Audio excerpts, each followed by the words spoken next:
Hi everyone, and good evening, good day, dzień dobry, good afternoon, good morning, buenos dias, tardes, guten tag, wherever you are. Great to be here with you guys again. This week I will be doing the Iconic Sonnia. I'm super excited about this model. This is the box that has recently been released. It comes with two models. One is this super large Sonia model, which is basically like a monument when you compare it to different models. I will show you in a second a few for comparison. So that it says that step through the breach and witness a moment in Mali for history with these limited iconic sculpts. And the historic moment is Sonia making presumably her first Witchling Thrall. So essentially she just got her first arcanist, magician, or whoever that is, and just, well, reducing him to the mindless state of being a zombie-like creature in service of guild. So this is the moment caught in the sculpt, and it comes with two models. Of course, with a special card. Let me just show you the card, because this is also something unusual. Looks slightly different than the standard one. So that's the alternative Sonia Creed card. Very nice. It's got this noir look to it. So it's the standard Sonia Creed, I believe. But it is with, yeah, it's the standard Sonia Creed, but it's got this nice layout, kind of old school feel to it. And I like the packaging, but with this just black and white graphics. Now onto the model itself. So that's the lady. And I have to say I believe it's done with PVC type of plastic or resin or whatever it is, but it holds the detail pretty well. What impressed me the most about this model, hey Wiśniowy, nice to see you. Siema, it's like howdy, hi, or yo in Polish. Nice to see some friendly audience here. So what impressed me the most is how easy it is to assemble it. Because while putting it together, I felt like assembling a 3D puzzle, really. Because all the pieces fit together so well, you basically don't need any modeling putty. They just feel like, I mean, you can, the whole lower section, if you insert it into the cloak section, it just fits right in. The head comes in two parts. I mean, it's the face, I believe, and hair in two parts, and the blade comes, the handle of the blade comes separately, but it looks, I mean, it matches perfectly. And there is the thrall. It's also just pre-shaded, some very basic work done on him, and it comes with, I believe this is three pieces. So the upper body, lower body, the hands with the chain come separately, and I will be painting it separately because it would make it awkward to get all the details right. I may need to do some tweaks to make sure it fits perfectly, because I first glued it, and then I thought, nah, I need to disassemble it. Hey, that's some nice polish. Well done, Kimberly. Uh, and so this is how they look like together, right? So Sonia torturing this, or serving just punishment, as per that would be the guild version of it. And today I will start on the Sonia model. And just to compare it to you guys, I also wanted to show that she comes with a separate me, which is the standard sized Sonia. It comes pre-assembled. Again, very good level of detail. Yeah, that's the exclusive Sonia. That's the one from the Iconic box. And I think that's the unique sculpt. You cannot really get it anywhere else other than in that box. And she's holding, I believe, a flaming skull, because maybe fitting Witchling Thrall on a 30mm base would be too much to ask for. It's just, there's only so much you can fit onto one base. I know it's a bit blurry, but it's essentially the same model, only she's holding a flaming hat, not a thrall like the big lady. Yeah, now we got the focus, I believe. Yeah, there's the focus, looks perfect. So let me zoom in. The base is added separately. It's a resin base. But as you can see, the cloak details are super nice. It's got this nice flow, and it's a very dynamic sculpt. Some people complain that some models look too static. So there you go. Super dynamic model. Comparing her to standard one, let's say that I have an effigy here. So just for reference, she's human-sized, perfectly sized for Malifa.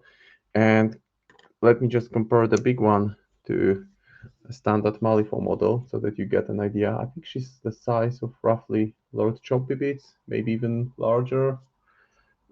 And comparing her to a big Malifaux model. So let's put Garyon next to her. And Garyon is a huge model. It's a big chunky model on 50mm base. So this gives you a good idea of the scale of this Iconic Sonnia model. So she is big for sure, and I will need to approach it differently than I paint standard models. And what else is worth mentioning that the big one doesn't come with a separate base. So I bought a base which is 70mm in size, and that's just about the right size. So the model is pinned to the cork currently, just so that I have a handle on it. And yeah, hey Matblaf, nice seeing you. Hey Oystein, congrats on getting one. It's sure fun to work with. So I got this mosaic base. I think I'll do some nice red and yellow patterns here, but I don't think it's that interesting for the stream, so I might just do it offline. But I wanted to highlight that 70mm is just perfect for this diorama. Essentially, it's a diorama. So there we have it. So for tonight, the plan is to start with Sonia. I plan to paint her cloak using some mixes of different shades of brown, black, purple, maybe yellow, just to get this nice vibrant color with dark inner part, much brighter outside part. Then work with the face and hair. That's the plan minimum for today. And let's see how much I actually manage to do within the next 3 hours.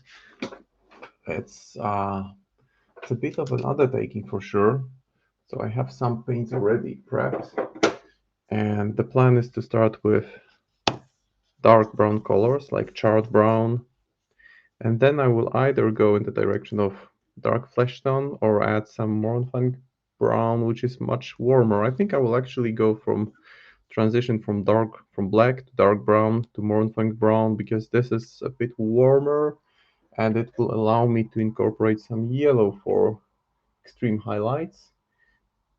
Maybe even then yellow can be combined with purple for the recessed areas for some additional shading and extra depth. And of course, bearing in mind the fact that the interior part will be much darker. And I think that 2 streams is the absolute minimum that I would need for it. As for the special effects, like this flame around the miserable suffering head, I plan to approach it in a similar way to what I did with Tara. So I will be using fluor pigments. I just ordered a new batch with yellows, oranges, and reds, and I will be using them on her because I want to have this tricky, easy way of achieving some good looking object source lighting. So I will be keeping the color scheme rather dark, just so that the flame parts really pop. And the same about the face, the eyes. There is only one eye visible. She looks kind of demonic, so I want to make sure it's glowing, fiery eye. And yeah, that's it. I mean, the PVC is not supposed to be the most optimal material for making unique and complex miniatures, but they really pulled it off. There wasn't any issue with the assembly. I didn't need to fix any parts. Maybe I needed some work on the hair to make sure that the halves fit well together, but generally it came together very nicely. I think also the upper part of the cloak comes separately, and the hands fit just perfectly. It's like they have bolts to just insert into sockets, just some super glue, and you're ready to go. So really impressed with what Word did, and I already saw we've all seen the preview of the other iconic model, which looks like something, a mix between Titania, the Autumn Queen, and maybe Lilith. Definitely some angelic forest, Neverborn look to it. So there is potentially some more coolness coming ahead with maybe also mini versions that could be used for regular gaming. With this one, I want to experiment some maybe greens, yellows, somewhat different than standard guild approach, but that's a subject for a separate stream. So for tonight, I'm starting with the cloak. And enough talking. Let's get the paint. Let's get the brush dirty. Let's put it to some work. And I will start with charred brown. And I thought about using wet palette, but with my camera setup, I wouldn't really be able to showcase it that well because my camera doesn't just take a high spectrum of the table. It just shows some small section of it. So I thought that maybe it's just easier to uh, keep it focused like that, and just adjusting slightly the screen. There it is, perfect, and now I can see the chat very well. Awesome. Yeah, I fully agree, McBuff. She is very dynamic, stands still in a dynamic way, if you can put it this way. But yeah, definitely an awesome model, and I will have fun painting her for you guys. Just share learnings from small miniatures, how they carry over to large miniatures. And there will be some different shades. So the belt will be in a different shade of brown. She will definitely be wearing jeans. There is a gun here as well. Of course, the chain. Yeah, so let's get started. I'll start with giving a good shake to charred brown. And I could talk for half the stream about how awesome this model is. I never really expected Word to be doing some unique range of collectibles, I would say. Although this one, I think for gaming purposes, if you painted her to be a statue, that would be pretty awesome too. I was actually considering it just to paint statue version and use it for gaming, like blocking height, height 4, 5 blocking terrain. That could be pretty dope, but you cannot have everything. I want to practice some brush strokes on big model. Obviously, airbrush would make it somewhat easier. Oh, and if you want to see it painted to a super high standard, then look it up on YouTube. I think it's a video with it's not called Painting Sonnia Creed. It's called Combining Brush and Airbrush. It's a video by Angel Giraldes, one of my favorite painters and a super nice guy. And he has this video where he shows how to combine airbrushing and standard brush technique on large scale models. And he does a phenomenal job on this model. I mean, it's Angel Giraldes, right? He's one of the top painters that has superb content online. So pretty much what you would expect from a painter of this level.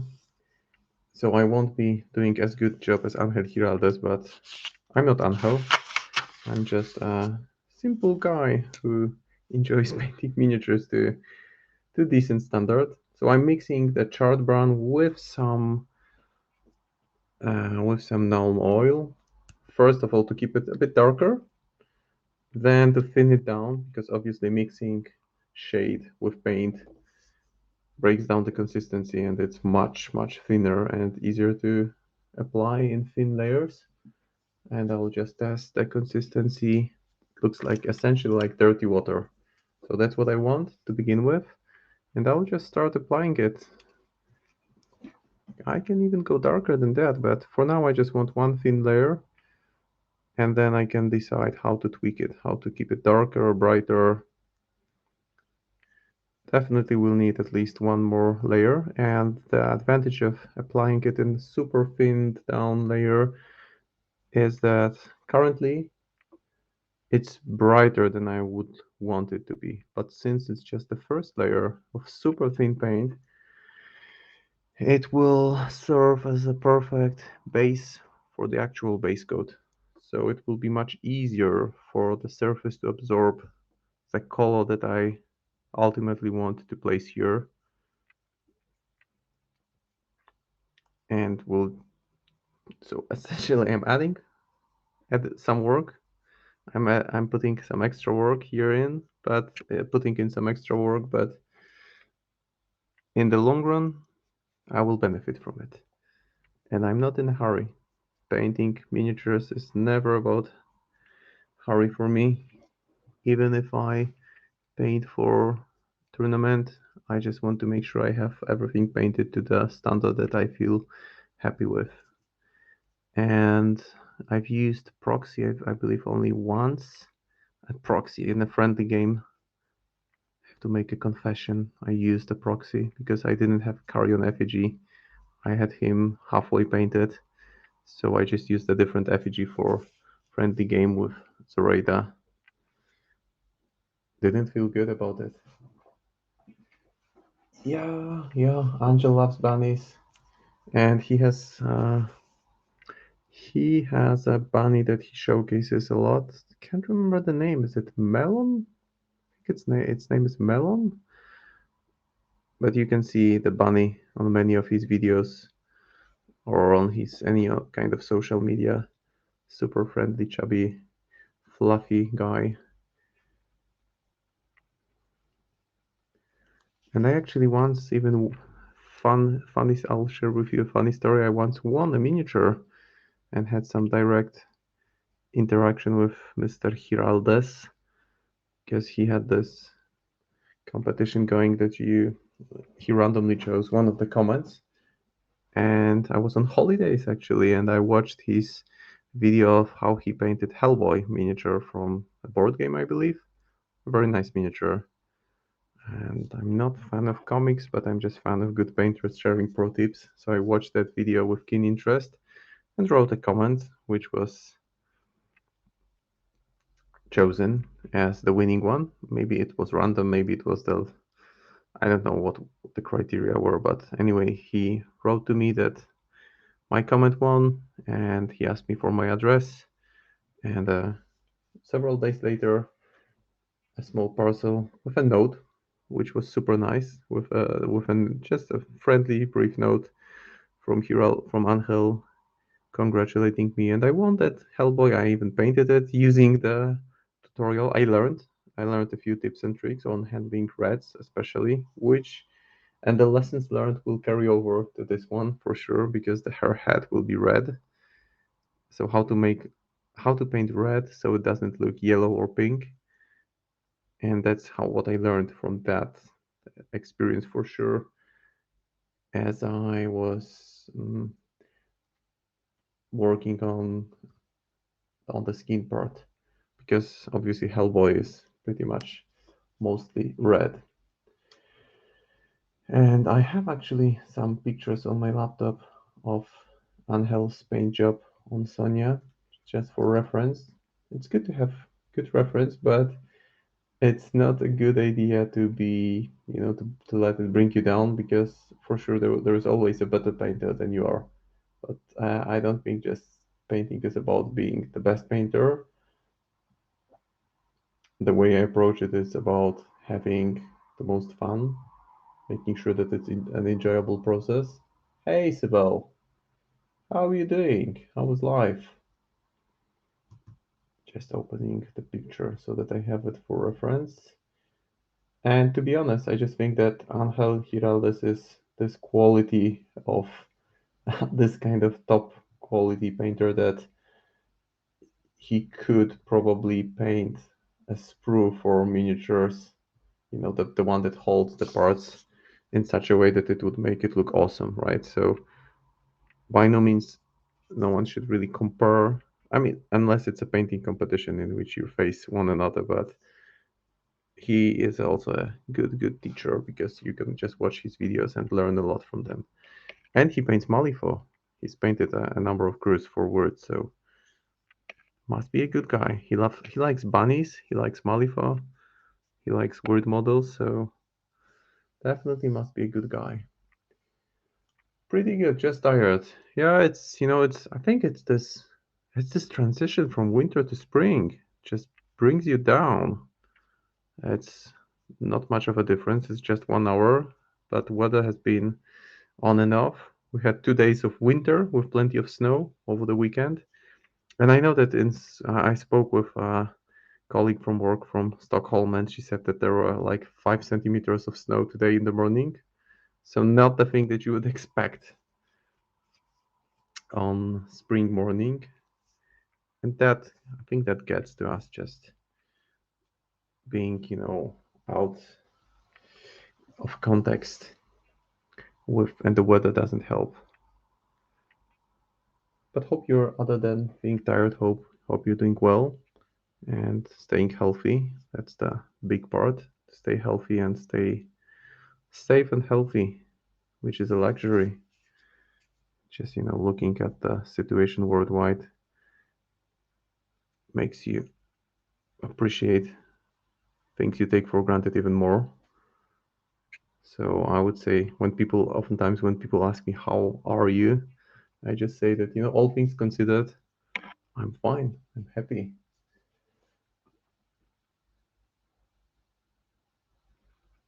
Yeah, the blizzard, that's true. So, so you got some aftertaste of winter. We had lovely snow over the weekend, and I took my kids to a it's a tiny hill between blocks of flats and the area where I live, and they just had a blast. They were sleighing up, they were running up, sleighing down, and had a super nice afternoon. And then on Sunday we went again. It was more of a mudslide, so it felt like bad juju decided to make his hill. It was just messy. But kids have fun. I mean, kids don't mind being caked with mud all over, as long as it's slippery and allows you to get some speed on the way down. Then it's fun.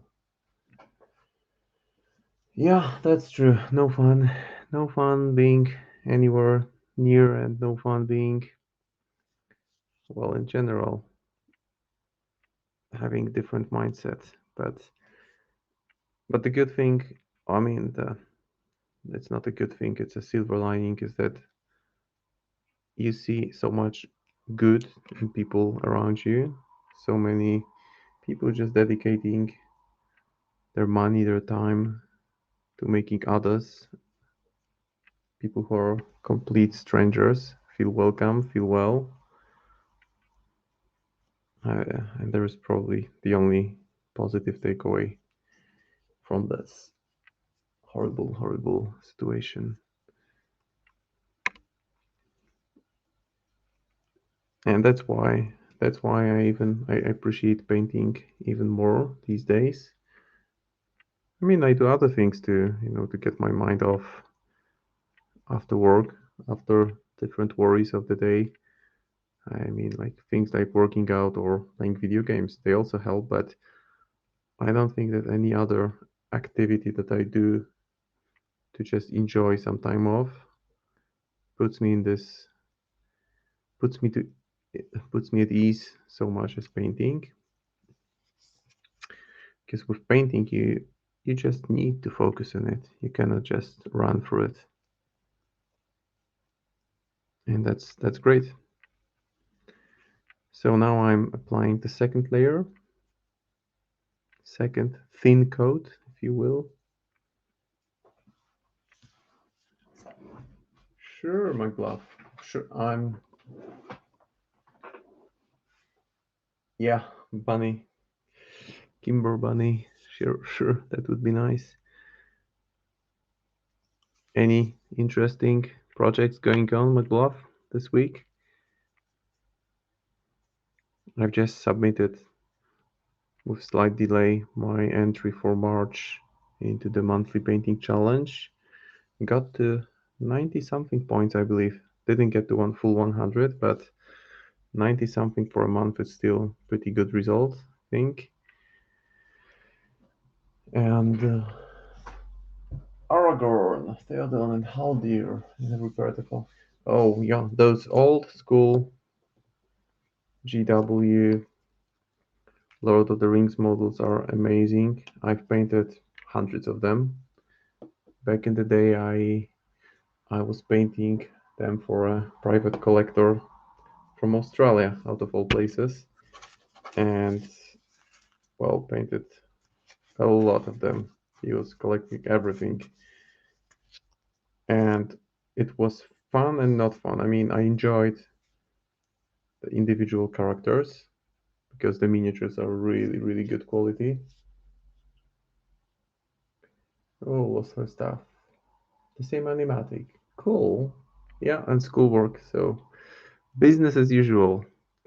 Uh, and the Lord of the Rings miniatures, they are really well designed. The scale looks consistent throughout the whole range, I believe. And I didn't really enjoy painting units like 30 Moria goblins. That wasn't fun. Now I'm tweaking the interior part with slightly darker, well, with much darker shade of brown, but I will be focusing on the recessed areas while it's still somewhat moist, just to make sure I get those blends in early on, or I start getting them in, because I can still tweak them. And the monsters were cool, like those trolls were super well designed. And I've been painting Lord of the Rings. I painted it for a couple of years actually. Then I switched to War Machine for a while because I fell in love with the skulls, but then I thought that the range was it felt to me that the range was somewhat limited. I just didn't feel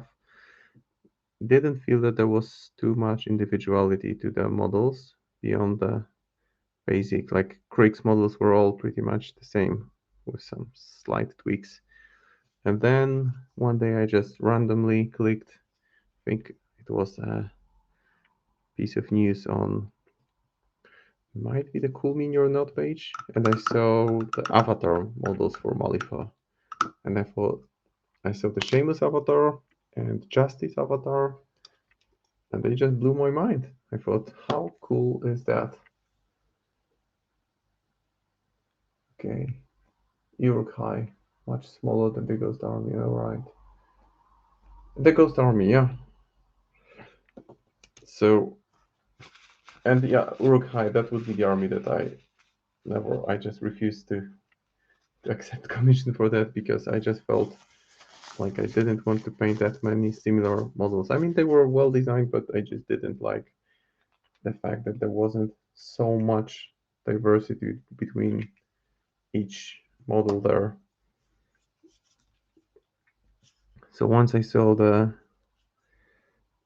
that's my story how I got into Malifaux actually. So once I saw the avatar models, I thought, well, I like those collectibles, right? Those miniatures must be standalone pieces because they are so amazing. And then I learned that there was actually a game called Malifaux, which wasn't that developed as it is now at that time. And I just started looking at the starter boxes. And I was considering at that point either starting with the Bayou, because I loved the miniatures from the summer box, especially those Bayou gremlins that were there, super full of character. I also like Seamus box with his undead ladies, and just thought the idea of this uh, Mad Hatter who creates zombies, female zombies, is pretty original. Like Jacob the Ripper meets Mad Hatter. And I also like Lepeticus very much. because I thought that there's something really chilly about this half alive, half dead necromancer. And then I saw the cover of the rule book. It was this death marshal leaping up, and I thought this is something that I want to paint. And I ended up buying starter box for Sonnia, which was then I believe 3 death marshals, the judge, the male version, so the version that got killed off. That's why the female version made an appearance. And and that's it, I believe. Yeah, those were the miniatures. 5 miniatures. Totem had to be bought separately. I'm just now applying darker shades around the belts just to put some dark lining around them. Cool. Cap filling Seamus. Which version are you working on? Jacob the Ripper. I mean, it's the infamous killer who had bad reputation of actually killing prostitutes in London and that had about developed a bad rap. So could be kind of an inspiration for Seamus, who is this ultimate twisted killer. And there are a number of versions of Seamus. I think my favorite is the old one, the classic one from the original box.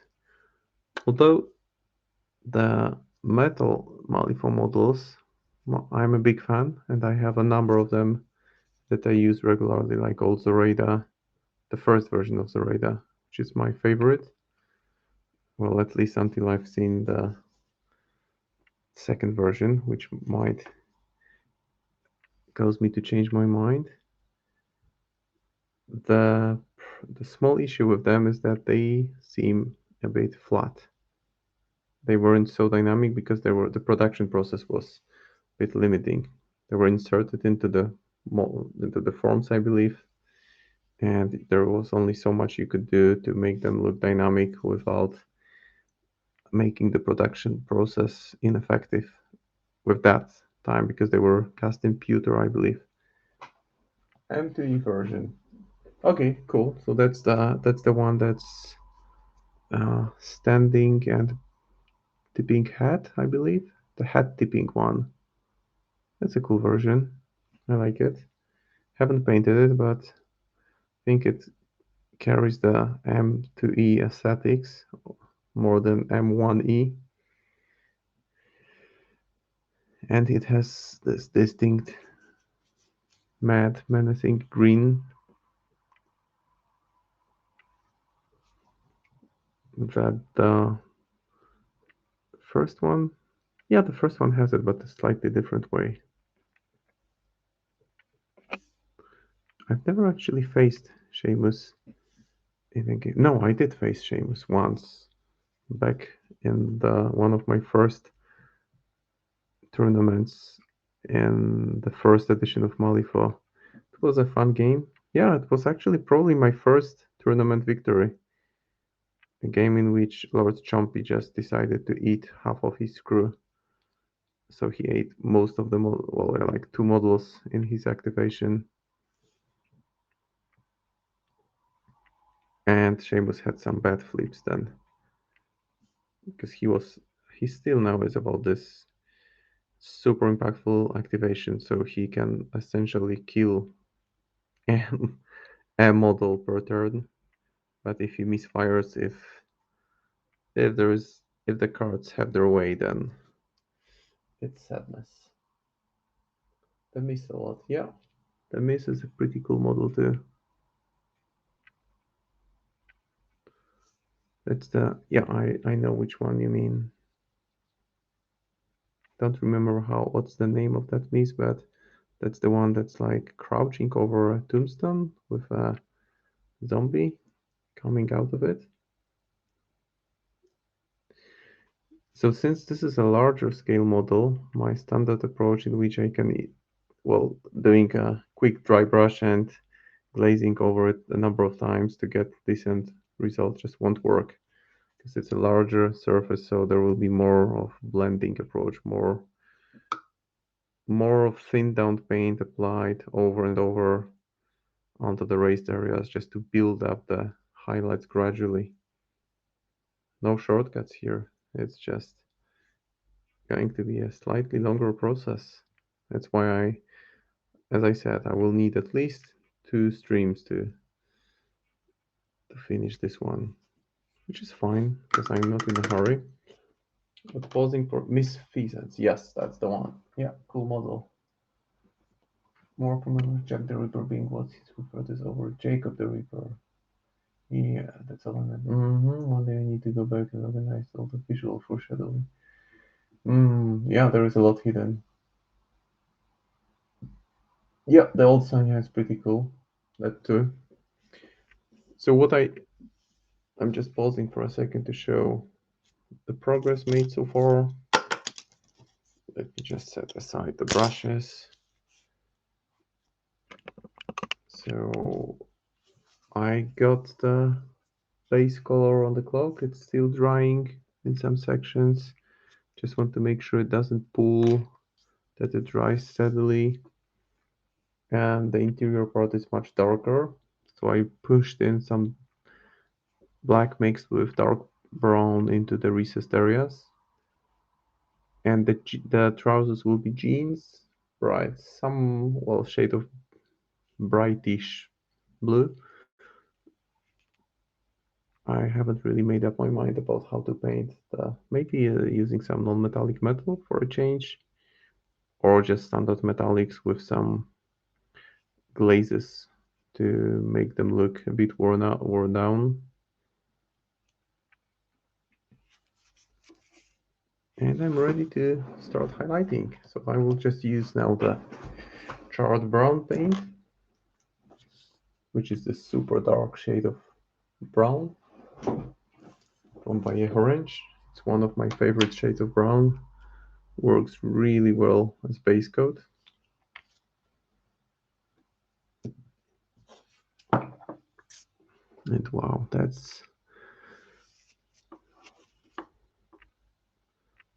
is a nice model for sure.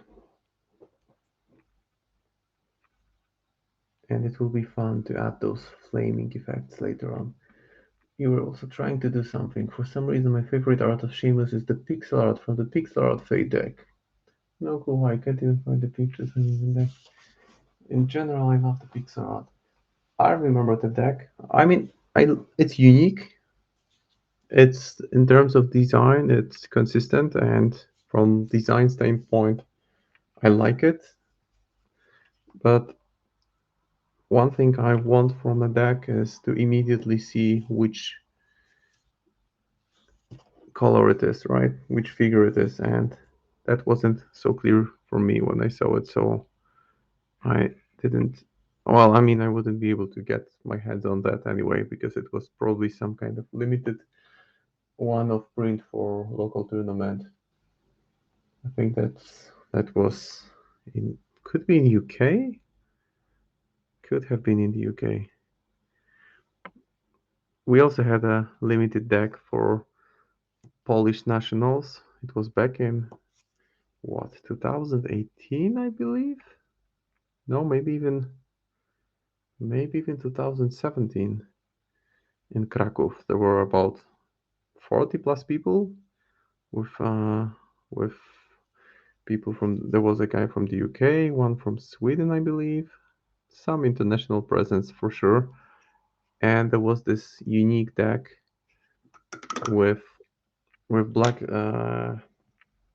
red joker was Polish Hussar cavalry, and the black joker was this grave and the tombstone and like this comic bubble and a voice, and you could see that the person from the inside of the grave is shouting the F word, which is the K word in Polish, with a few exclamation mark, which is the word you often hear at the tournaments. Like the F word somehow makes it easier to put your mind to rest when you flip a black joker at the wrong moment. I don't know if that's print on demand. Could be. Really not sure. So now I will see if I use a brush with thick bristle and very slightly thin down brown, if I can make it work, because I also want to create this somewhat rough transition. I don't want it to be super smooth. I want it to make it look as if there was some kind of wear and tear going on. Yeah, seems to be working. Might not be that well visible in the camera because of the shine. It's not glossy, it's really just the light reflecting off the model, so trust me, it's not glossy. I've recently had the oddest game ever in which it was Symbols of Authority, and I was testing Zoraida too. I've had like 5 games with her. 2 wins, 3 losses so far. And please bear in mind that I'm a mid-table player to say, well, that's probably how I would describe myself. Not a really accomplished player. Uh, and the fun part was that I had the first mate and 2 Silurids, and throughout the game I have failed all my leap flips. And for reference, for a Silurid you need a 3 to make a leap happen. And I haven't succeeded once. I would say there were maybe around 8, maybe 10 flips where I needed to top deck just 3, and none of them worked, which was really, really bad for me because it prevented me from scoring. Because at some point you just make an assumption, all right, maybe I'll just try top decking that leap. It's the beginning of the turn, haven't flipped many cards yet. Yeah, but the card gods thought, no, not today. Today, no flips will work. And and I lost that game, although I made some mistakes as well. Granted, I mean, in Malifaux, even with bad flips, if you don't make mistakes, you can still get away with bad flips. At least that's what I see when I play against some more experienced, more competent players, that they can just plan and factor in different outcomes. And that's probably the next level of play where you have alternative plan for pretty much every action you take. I also played one game with Zoraida 1 for a change, and I think I'm at this point I like Zoraida 2 more. Not that maybe it's not that it's easier, it's maybe less complex, because Zoraida's obey is such a complex action. You need to put so much thought into that, how to use it effectively, whether to use it to defensively or offensively, to put people in position, to have them focused or have them interact. I mean, just the sheer number of options. Uh, it's you can overthink it, and it's easy to just overthink it and make a wrong call, make a wrong judgment call, put the obey on the model that doesn't really benefit that much. It's this, I think it's called analysis paralysis. And that's what you can, analysis paralysis. It's probably a good way of describing what playing Zoraida 1 can feel like.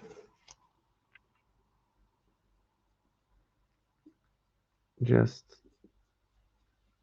tricky because her activation is really, really impactful.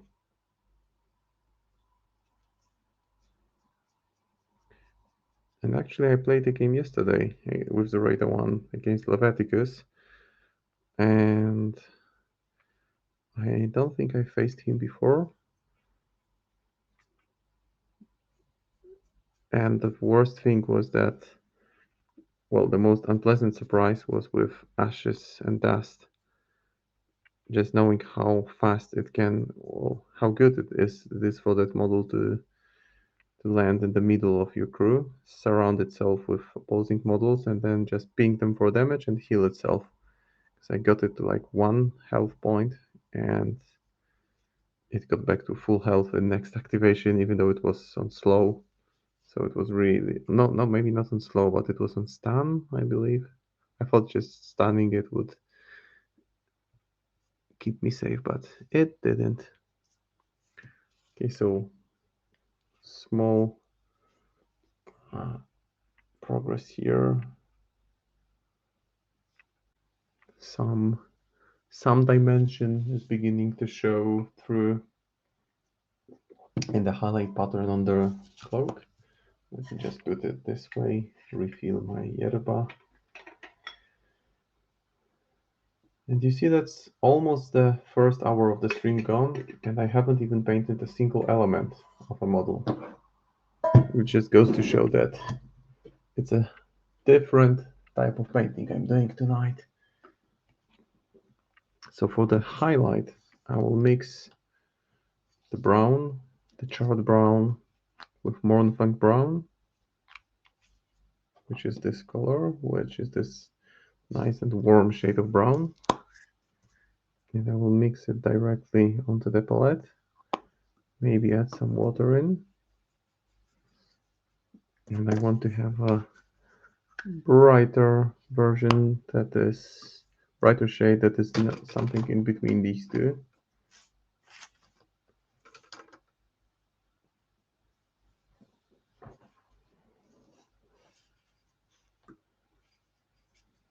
And I'm using this large brush for those basic highlights, base highlights, because I feel comfortable at this point just not needing to switch to a much smaller brush.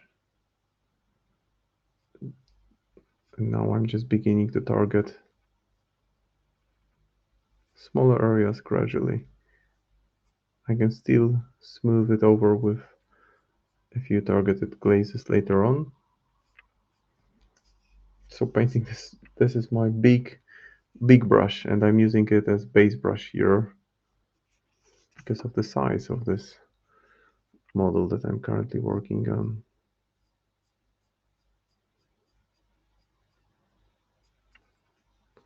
And I still want to have those recessed areas much darker. That way the interior part will be much brighter, which will make the blue jeans really pop much better. It will add, I mean, this kind of approach where I have strong element of cold color surrounded with warm colors, browns in this case, it will just add even more dynamics to this already dynamic model. And at this point, I'm kind of stippling the highlights in because the paint is, the color I have is quite similar to the one, I mean, it's brighter, but it's not a huge difference. But if I start stippling it in over the raised areas, I pretty much ensure that the transition is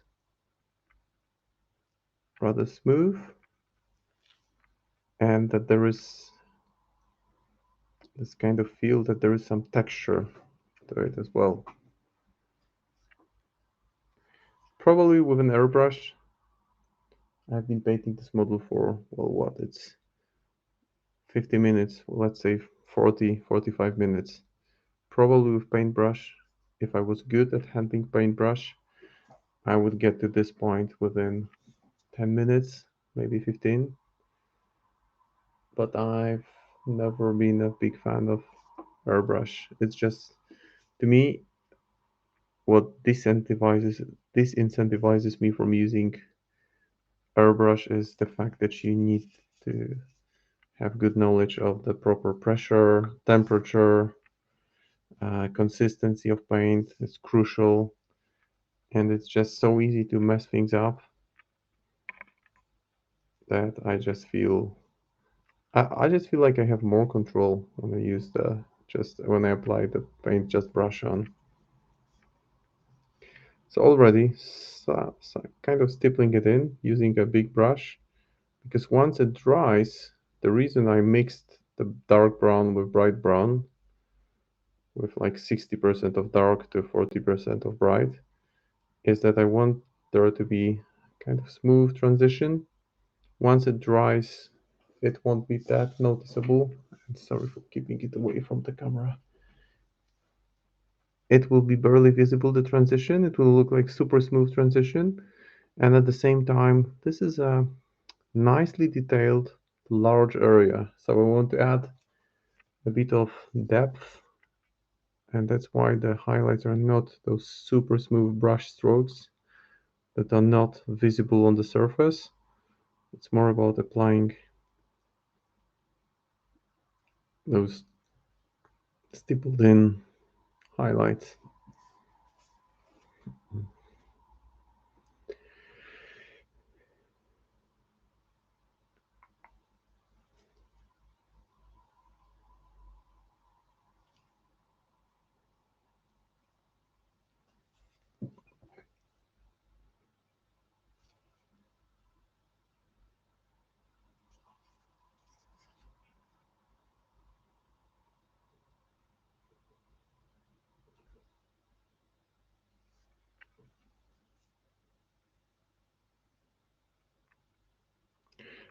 So since the consistency is really thin, I will need to go over the same areas a few times, which is advantageous really, because that way I can control the transition, because with now that I'm going over the same raised areas, I'm just focusing on the more raised area, not the whole area that I want to highlight. So that way I even push the transition to be a bit smoother than it would be otherwise.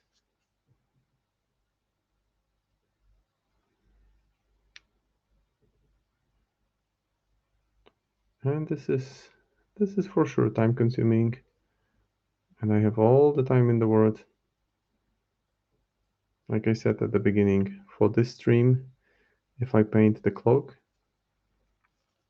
and the face and the hair, then I'm super happy with the progress, because that means that progress has been made. Not much. Just typically during a 3-hour stream, I would be able to paint from base coat to finished effect to a single miniature. But with this large one, I also want to approach it in a more standard way. So I'm not using contrast paints, which I have been using a lot in the previous videos. So that's a slightly different approach. More traditional one, let's say. I may use some contrast paints, because why not?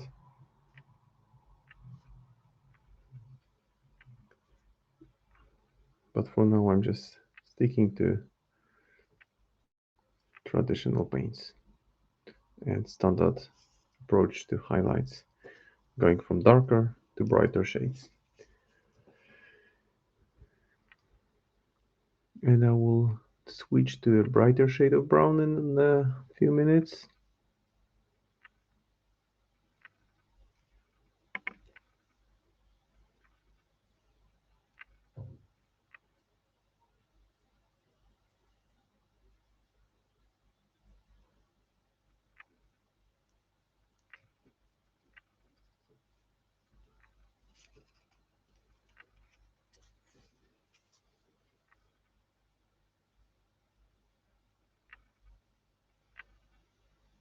And these parts will need to be much brighter later on.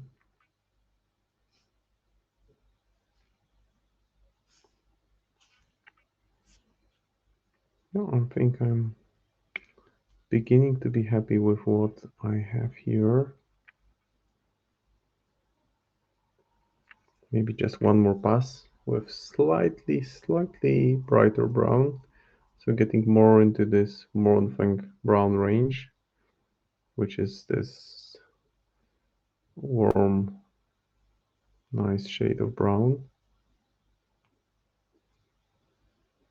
And you know that the funny thing is that I didn't really start this stream with the intention of using the stippling technique while painting. I just thought I would do thousands of brush strokes with thin down paint, very gradually increasing the temperature of the colors, making it slightly brighter with each pass of the brush.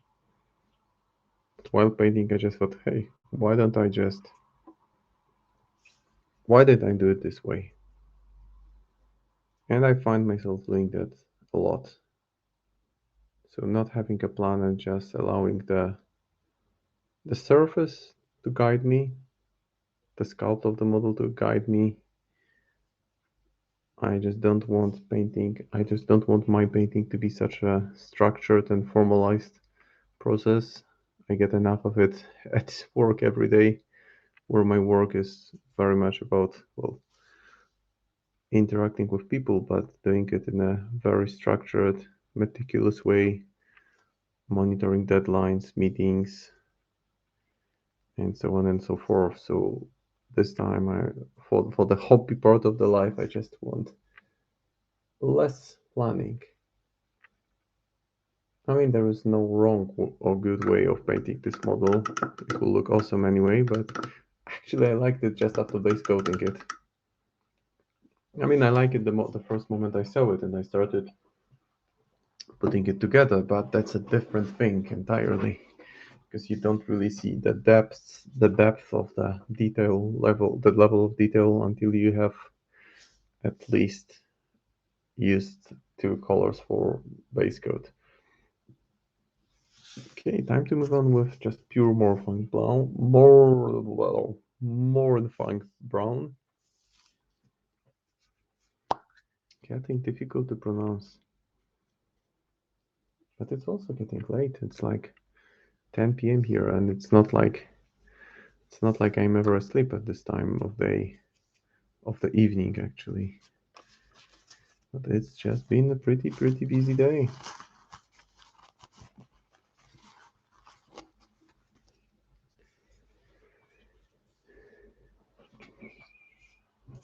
I will try to keep the palette slightly to the side and make sure I keep the model in a way that you can actually see more of the process.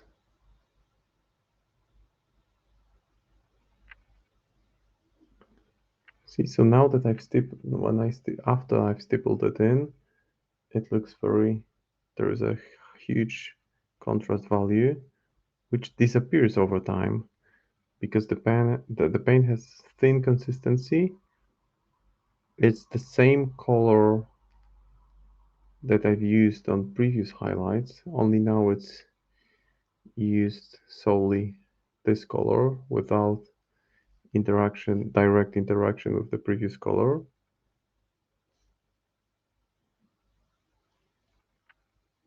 So moving up, I might need to switch to a smaller brush now, actually, just to make sure that I have better control of covering gradually smaller surfaces.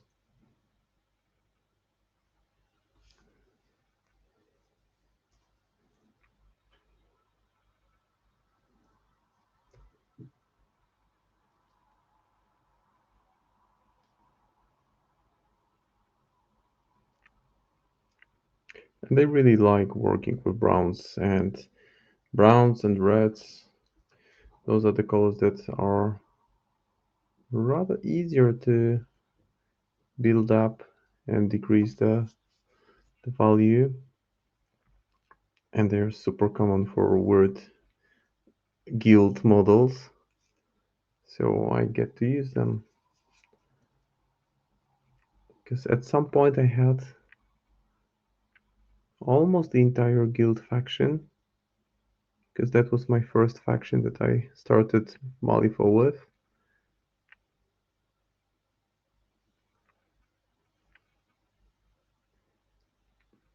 But then I made a mistake or made the right call to buy a box with M1E Dreamer, and I really started enjoying painting those inhuman models. And there's plenty. There's just, well, there are a few, well, there are a number of human-like humanoid mini creatures in Malifa in Neverborn faction, but for the most part, it's the faction filled with those weird, twisted models, and I enjoy painting them tremendously.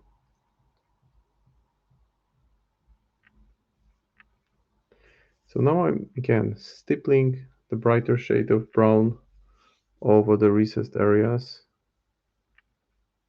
making sure that the highlights are not perfectly regular, but that they land on gradually smaller surface.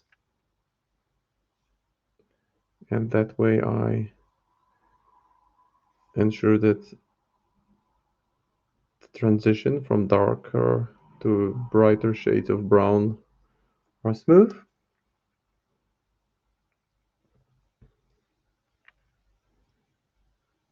and that there is this illusion of additional texture, because this is a finely detailed section of the model.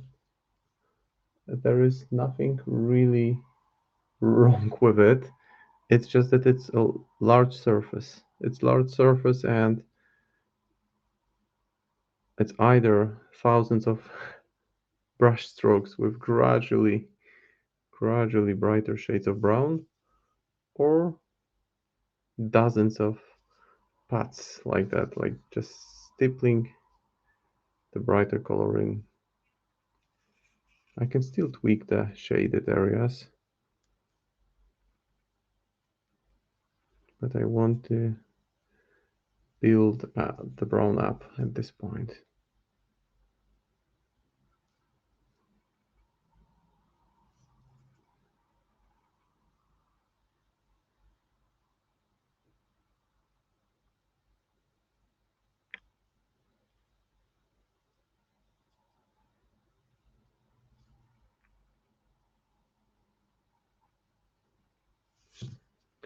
And I also try to look at the model from different angles, just to kind of predict which part would absorb more light, which would need more highlights. I was really surprised actually when I saw that Word announced that they would be making this range of iconic models. I think that also shows the kind of progress they've made, because, well, Word has been around for more than a decade. So that means that you can perceive it as a game that has developed some kind of tradition, some kind of influence, and some of the characters have become more impactful in the stories and more easily recognizable. And it's good that those characters are getting some recognition. So I think that there will be also the Shameless one was kind of previewed in this iconic version, a version in which there is a undead female at his feet, I believe.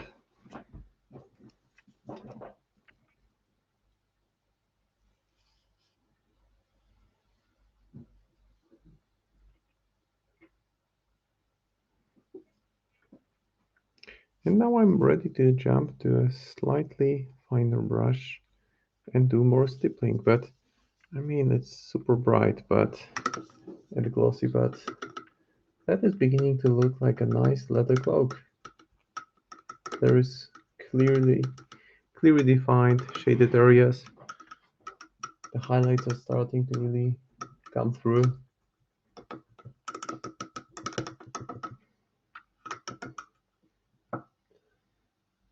So I would say that for 1 hour of painting, that is some progress. Maybe not impressive, but concrete. So now I'll grab a slightly smaller brush that's not perfectly even. Let's say this one, it's size 4 Colibri, which is my go-to brush for some fine work with dry brushing, but it's not dry brushing I will be doing. I will be doing more stippling. So I'm using Mornfang Brown, but I will add a slight touch of Ereal Yellow. Not much, just a bit of it.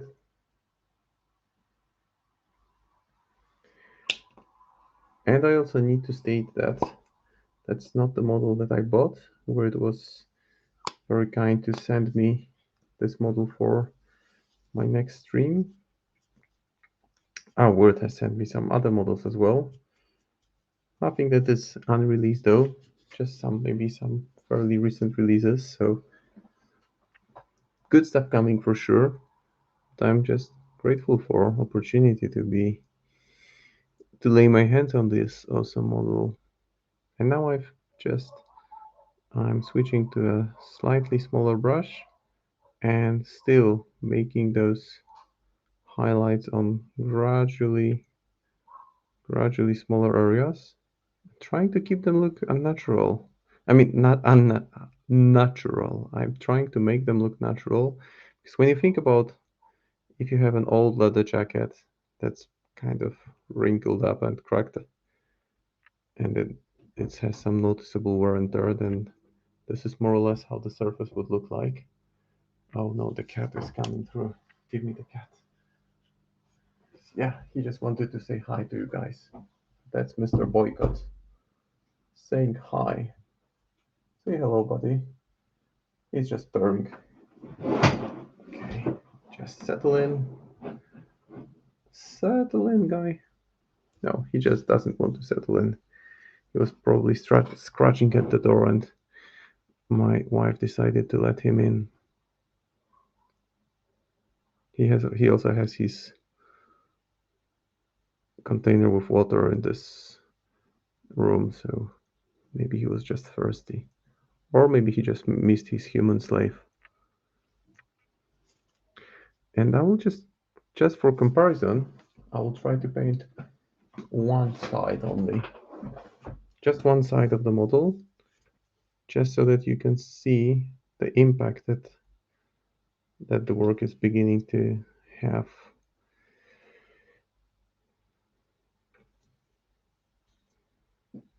Slightly thin it down. Take off the excess.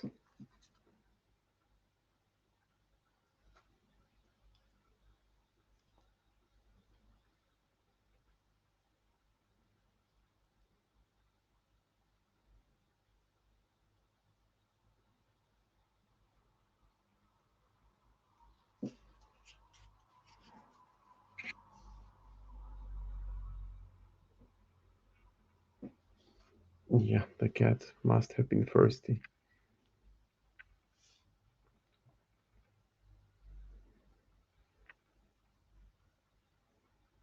And I will also let some purple into the recessed areas later on, and you will see that purple has this nice way of interacting with brown, where you allow it to flow in the recessed areas. It creates this nice transition, makes it look more interesting. You can even use blue for that. So I will make a few dabs of paint here and there, trying to put it in the position which allows me to somewhat estimate where to place the highlights. Okay, so not sure how visible that is with the camera setup I have, but this is the part that didn't have this yellowish brown highlight, and this is the part that had it. So here it's beginning to look much more structured, much more complex. Maybe not structured, much more complex. The highlight pattern is just emerging as more three-dimensional, I would say.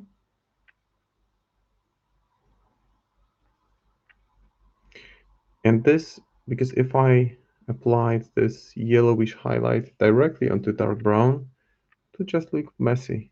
It would make it look like there was some kind of yellow splatter on dark brown surface.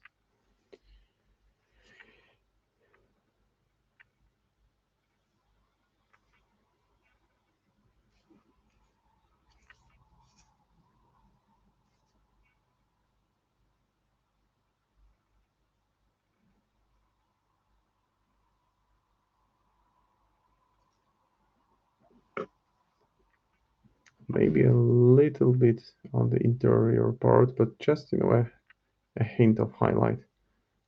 Just a very tiny amount on the most raised areas.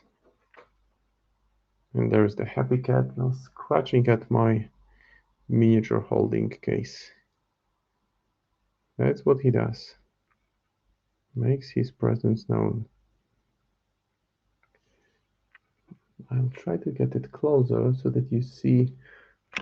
I know that the light reflects of it and it looks super glossy, but it blends in really, really well because the highlight that I'm applying now consists of one of the colors that I've used for the transition from dark black from very dark brown to somewhat bright brown. And it just blends in with the one that was used as base quite well.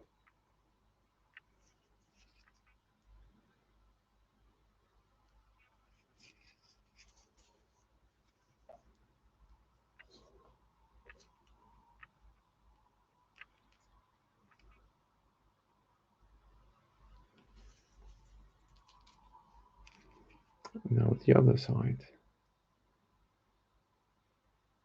And speaking of the other side, I've recently bought a box of miniatures from the other side. But it was for charity support. It was a auction and I won it. I placed the highest bet. And the money raised will go towards supporting Ukrainian NGOs. And well, we all know that any initiative supporting this country is now a good initiative. So I thought that, hey, I like those miniatures. I will probably never play this game, but I will enjoy painting them. And of course, there is always the incentive to buy more miniatures, but this time I thought, okay, it's kind of justified spending money on miniatures that I won't ever use in game, most likely. But then who knows? So I bought the starter from the other side for the Burning Man faction. Cult of the Burning Man, I believe it's called in that game. Apologies, but I'm really not very familiar with the game. So it's this Adeodatus, the leader, and those portals and some mutated humans. Really great quality for miniatures that are already pre-assembled.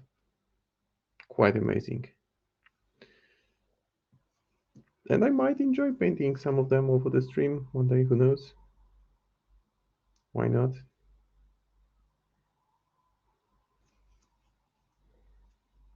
I mean, it's always nice to have more miniatures, even better when you have a good excuse to buy them. Wow, already approaching the midpoint of the stream, and I'm still dabbing at the clock. So it's almost an hour and a half of me painting Cloak of a miniature.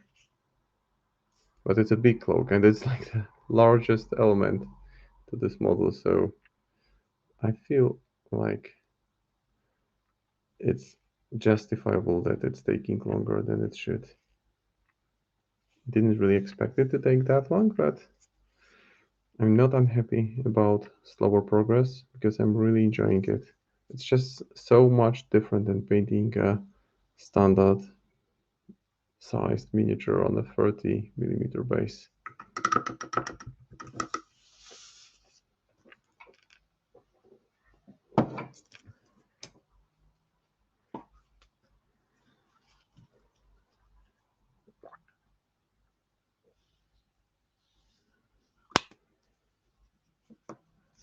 Now I'm using much more yellow in the mix, maybe a bit too much. Here's the palette. So mixing it maybe with a bit more brown. After all, that's too yellowish. So I want this very bright shade of brown. That's, well, yellowish brown. Let me just clear the brush. And I'm ready to start dabbing at it again. Hello, cat. Would you like to be famous and show your pretty face to the camera again? No, you will just lurk there. That's fine. That's perfectly fine, as long as you're not jumping on my workspace, which is what the cat likes to do. He can stay. But he has never really. He's been at my. He's been with the family for about 12 years now, I believe. And he has never ever damaged any model or anything. I mean, he has, on occasions, he has mm, been successful in dropping a flower pot to the floor. But that's a different story. That's what all cats do because they try to squeeze into the tight surfaces on the windowsill, for example, between the flower pots. That's understandable. Cats have this exploratory nature. I'm really liking how it's coming along.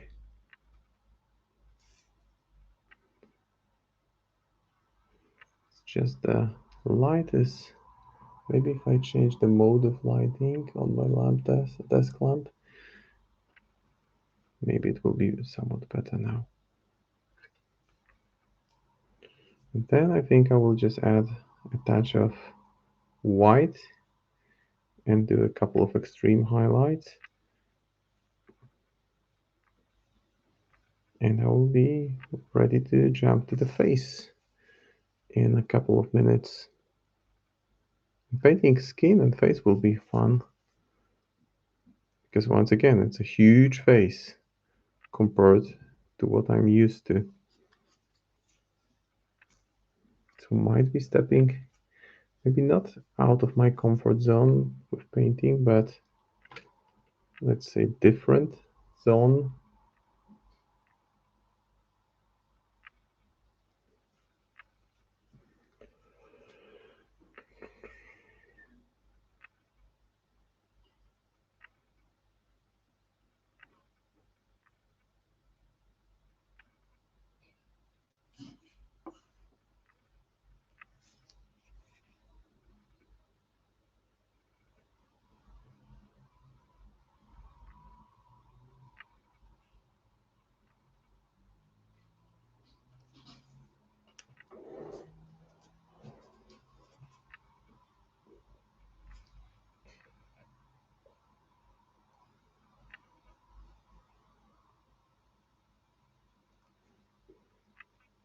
So again, just retapping the areas which I had already slightly highlighted.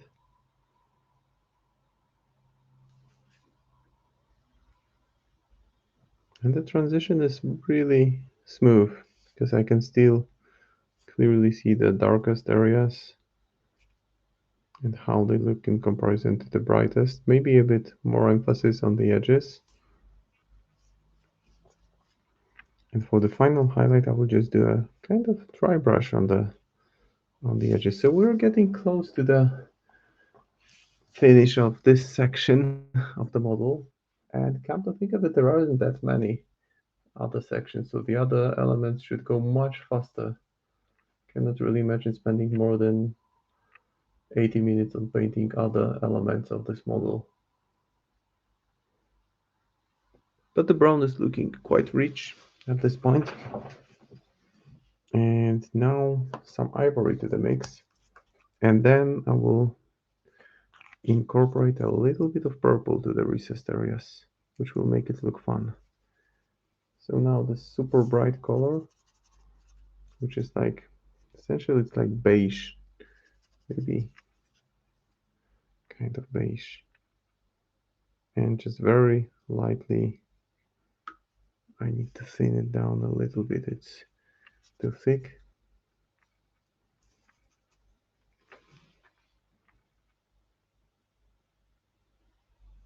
And just on the very tip of the raised area.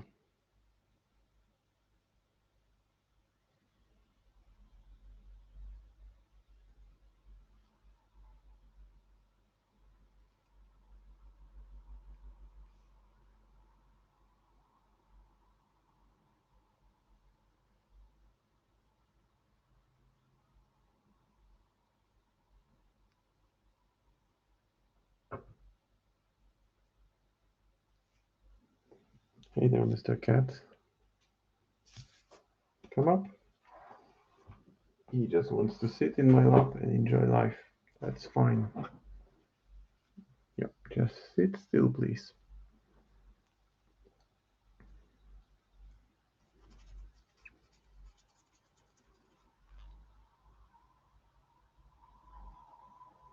That looks like a leather coat that has been used on a number of not so pleasant missions. And I'm fine with it, with the look. Because that's what I'm shooting for. Oh, cat, please. Okay. He's behind the laptop, just lurking at me now. I think his thoughts are very complex at this point, like human feed, human pet, human give water, which is just fine.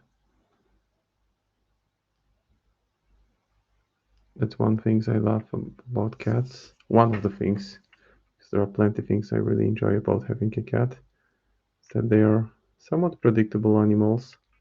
They like patterns. So, for example, when I have a late night painting session, sometimes just lose track of time. I paint late into the night, and by late I mean like 3 a.m. The cat is just miserable. He just walks around. He meows. He tries to get my attention, and if he fails, he just falls asleep next to me, sometimes on my desk, sometimes in a sitting position. And he likes being close to the laptop because there's some the radiators there on the laptop, or the radiator, I don't know what's the proper name of the bit that cools it down, but it's at the same time it emits the heat. So good place to be a cat. Yeah, Mr. Cat is always close, never far. Used to have two cats, but one sadly has left this plane of existence a few years ago. But I still have one, and also cats are good teachers for small kids. They teach small kids to respect private space of other beings, and they do it with the help of teeth and nails, and those are memorable lessons, to say the least. Kitty warmers. Oh yeah, that's the technical term. Thank you, Suvell. That's the one I had it on the tip of my tongue. Kitty warmer. I imagine when you go to have your computer fixed and you just say, hey, just the kitty warmer part doesn't seem to be working. And the tech guy goes, oh yeah, let me get it for you.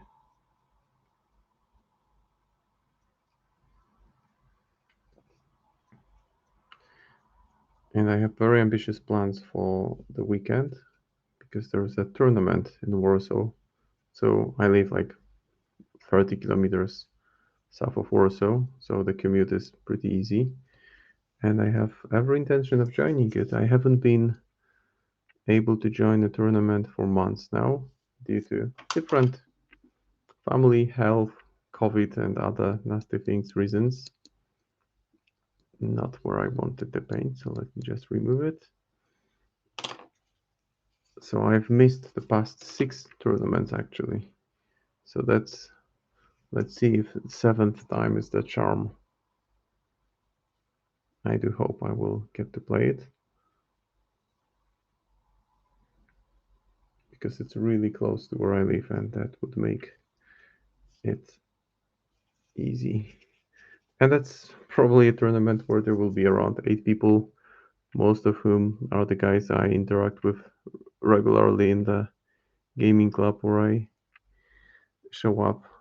I've been actually playing a few games. I've been getting a few games in recently, so I will definitely face some of my regular opponents, because with just 8 to 10 people, it doesn't matter whether you get very good results, very bad.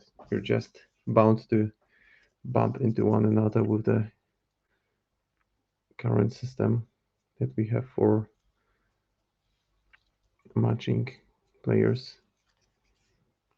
I would say that it's close to done, the cloak part. I am licking my brush all the time. I do that. I do that all the time. I do it consciously and unconsciously. But just to talk about that, now I will try not to lick it, but I do it. I am a brush licker. I've recently purchased a kind of device for clearing the brush, which has water, which absorbs water, and you can essentially rub your brush, the tip of your brush, against a circular surface to clean it, and it sucks out the dirty water. Hey, enjoy the video games, have fun, and thanks for lurking. Good seeing you. Have a nice evening. Tusen tack, I believe it's the Swedish word for thank you. Okay, so the cloak looks fine at this point. Really happy with it. I'm actually thinking that I like this miniature so much that I will get rid of it. I think I might use it for some kind of charity auction to raise some funds for good goals. And how about you, Kimberly? Do you lick your brush when you paint? Just curious. Now let me get hold of some purple paint. Baby, purple, purple, purple. Why don't I use... I just need to dive under my desk for a second. So I'm not going far away. Just getting the right color. You can probably still hear me, which is good. And okay, I think I got it. Maybe not the perfect color. I should have a better one here. Yeah, I got it. All right, that's the color I was looking for. Hex Lichen.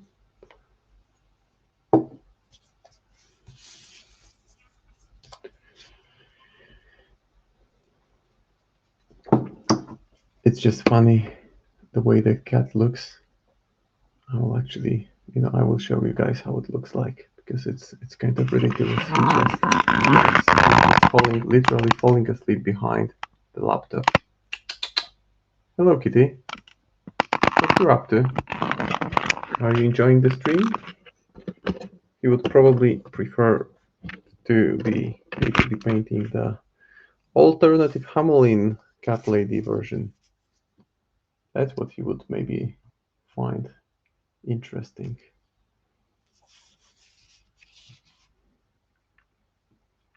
All right. I will now mix some purple with the dark brown for the recessed areas. He does look grumpy. He would like me to pet him. After all, I'm there to be his slave, right? So I'm not really doing what I'm supposed to be doing, which is directing all my attention to him. And he is an attention grabber. So mixing the purple with brown to have this desaturated brown purple. I don't want pure purple. I want this slightly brownish purple.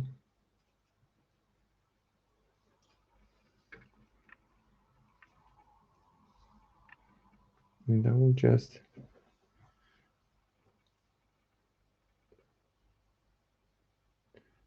do a few taps. Just tap the surface in the recessed areas slightly, just to keep it more interesting.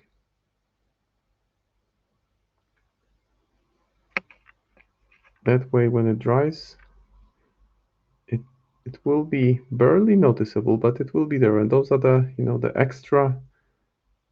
the small extra things you do to make the miniature look much more rounded, much more complex.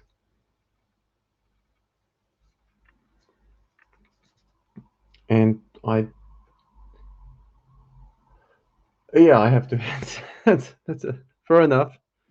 Fair enough. So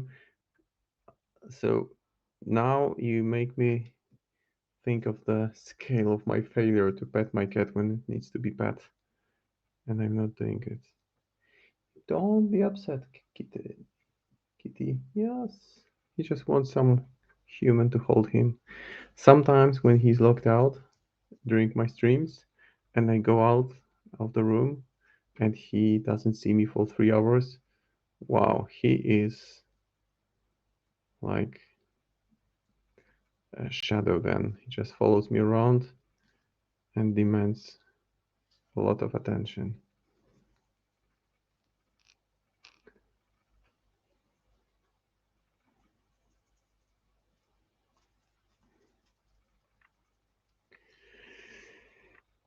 So adding now a few touches of purple here between the brown, and it makes this, makes it look much more dynamic.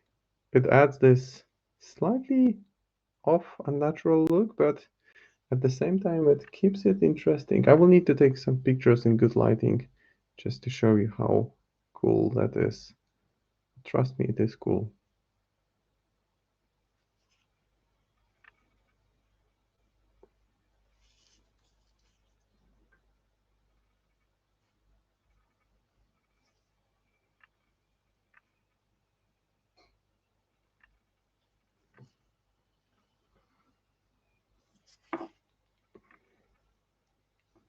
That is a really, really nice model. And now that I have this purple, I will add a little bit more of dark brown to it.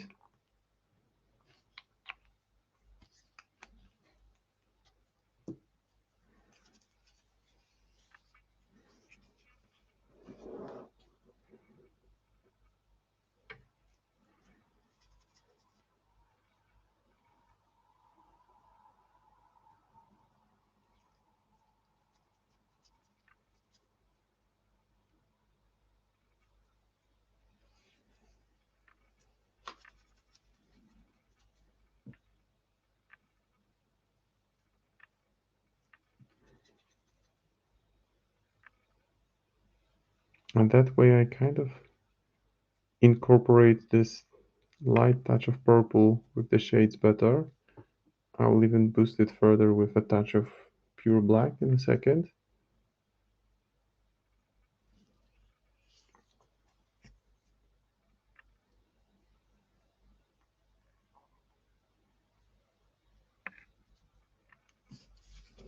Time for pure black. Oh, the cat fell asleep next to the kitty warmer.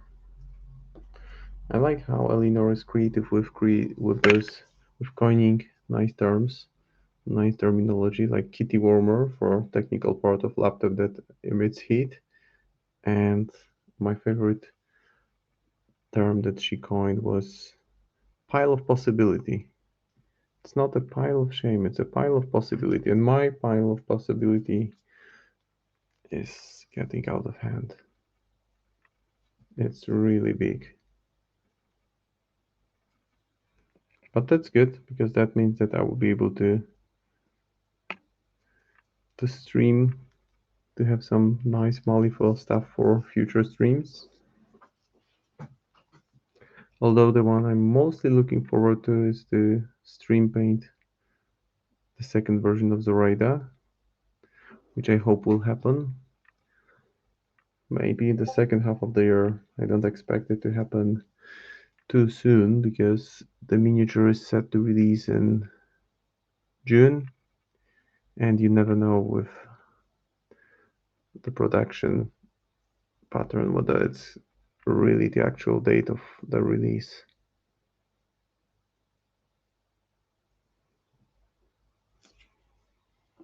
But fingers crossed.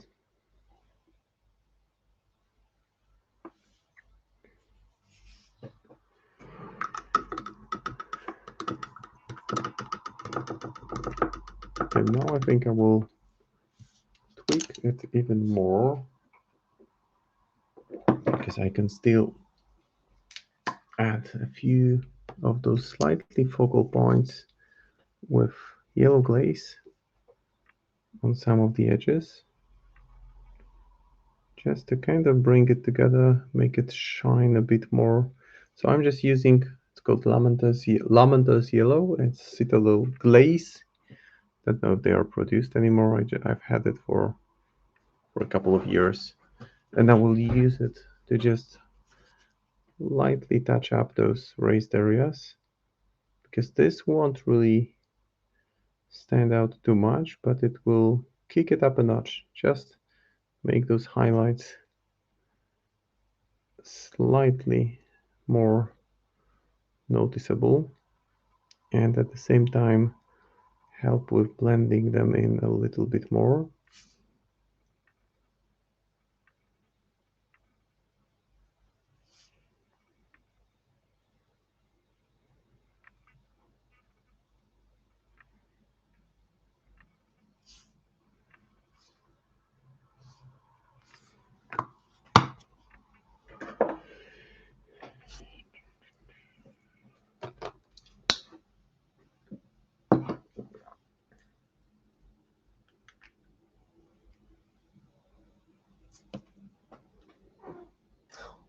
The cat didn't expect it, and just let out a surprised meow purr. Hey kitty. He just wants to be pet there.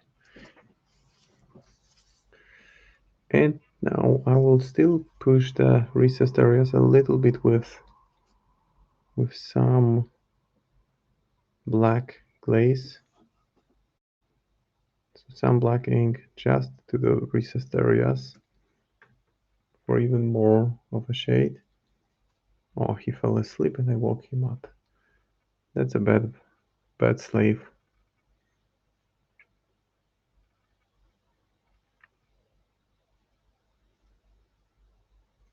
And yes, you can do it much faster with an airbrush.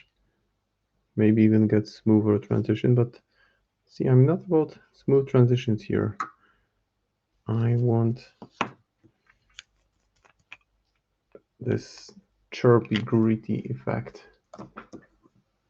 Let me grab a bit of Lamian medium, and I will make this thin down black glaze now, and I will apply it over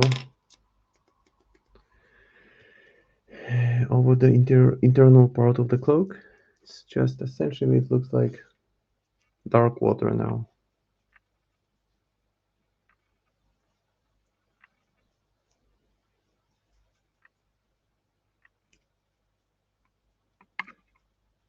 I'm just applying it to the interior part of the robe, which I want to be slightly darker. And while I have it, while it dries, I will actually allow it to dry because it's just a very, very thin coat of essentially paint water. I will still apply a bit more black, and you know what? A touch of purple. Not red, not green. Purple is what I want, not blue. Yes, purple ink. That's the one I want. Now I want it now.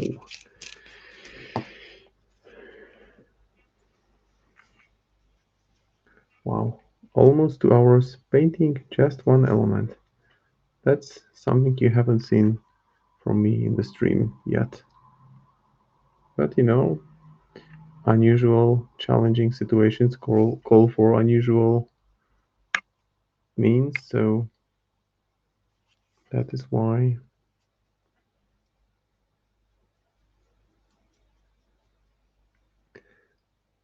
sometimes I need to change the approach. And obviously, even if I did the very same thing on this miniature, it would naturally be much faster. I would be using much smaller brushes for sure. However, having said that, I would be working on proportionately much smaller surface altogether, so it would be different.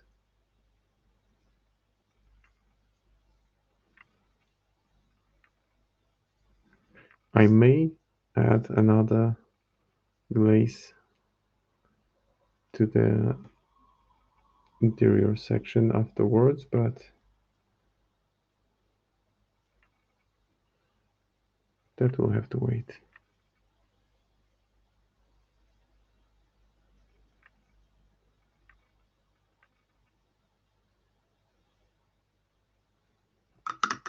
I will need to wait for it to dry to see how it looks like when it's fully dry. And then I will have a much better idea of how much darker I want it to be. I may actually wait until with that decision until I have painted some other elements, like maybe the trousers, maybe some of the leather belts that are there. So why not the face now? And the hands. Actually, the hands will be on fire for the most part, but I can still get started on them. So while it dries, I will just set it so that it's kind of visible, the progress made here so far. I will just grab some other skin colors, or maybe the thing about painting human skin is just not to make it too complicated, more complicated than it needs to be. So I will start with heavy skin tone, maybe mixed with some brown, and then use much brighter shade, which is, I believe, the brightest shade of skin from P3 range. Maybe not the brightest, maybe the mid-tone.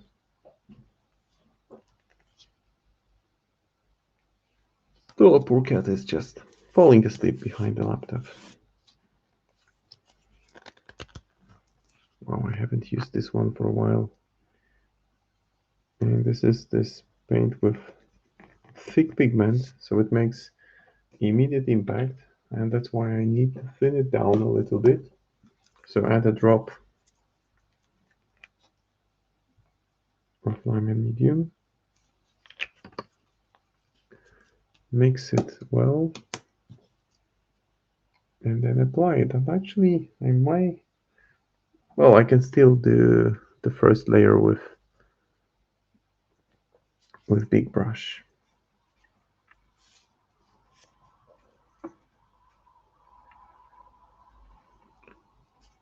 Thin coats, not hurrying it, rushing through this process, but I can see I've diluted it too much. It's too thin and there's barely any pigmentation there, so I need to kick it up a notch and add a bit more paint to the mix. Maybe give it a better shade. Now the cat is surprised. Human, you're not only failing me that you're not petting me, but you're also making strange noises. That's unreasonable.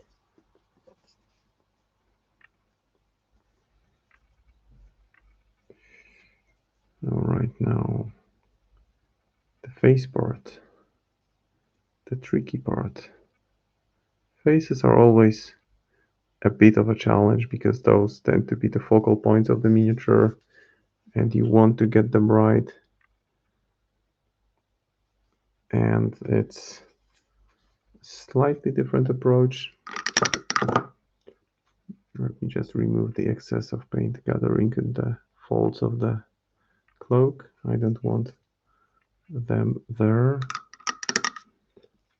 I will actually grab a slightly smaller brush and add a touch of brown to the base color. Just make it darker. No, I don't want cat hair on my miniature. Now it's better.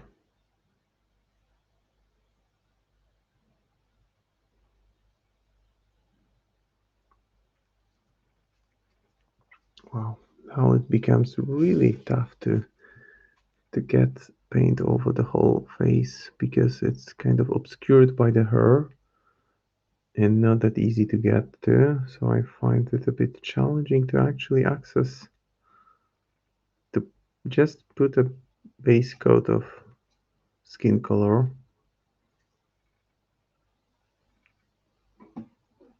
But it works. So there is the base coat, the same on the hands. And with the hands, I will paint them the same way I paint the face, although I will bear in mind the fact that a lot of it will be obscured by this glow effect. And I won't paint, I will just put a base coat on the Witchling Thrall's head because I wanted to have a slightly different color of skin than Sonnia, because Sonnia has, generally I want her to have this kind of pale complexion. So I might go slightly more tanned look on the Thrall. Although I may get a different, I may even put a different skin tone. I think I will go with just slightly darker skin tone than on Sonnia. And this is the part where you want the effect to be visible immediately, but it's the same as it was with the coat. You don't want to rush through it. You want to take your time. Make sure that you feel happy with the result that you get, even if it means applying 10 layers of paint instead of just 2 for decent effect. For decent effect, you can just put white and Gallimond flesh and you will have solid skin tone. Really solid effect. I mean, for gaming purposes, it will look more than tabletop ready. It will look just good. But here I want to have more of this, more time consuming, but approach that will yield more impressive results.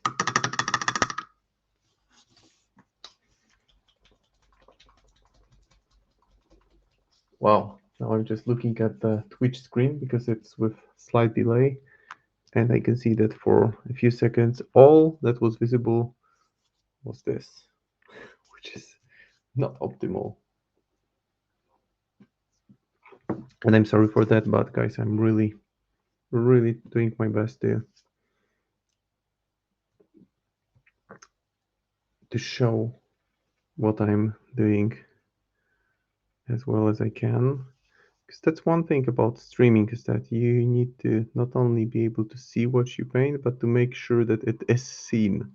So hold the miniature in a way that you feel somewhat comfortable, but more importantly, holding the miniature at an angle which makes it possible to anyone viewing the stream or the recording afterwards, just possible to follow.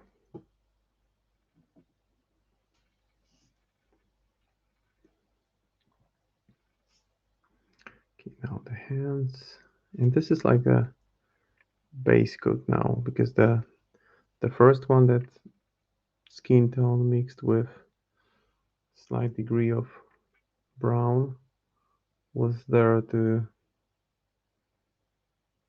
just create this kind of framework to work with for the skin tone range. And I already think that the next part after the face I will paint the hair, or maybe I will wait with the hair because I touch them a lot and I don't want the paint to rub off. Or maybe I will paint the white shirt and then the trousers. So many possibilities. And I don't feel really limited by the possibilities. Quite the opposite. I think that just more possibilities means more options and more flexibility. There's no set pattern that I should adhere to. Alrighty, so the first base coat for the skin is in place. Now I can start tweaking it a little bit. I will grab actually a regular sized brush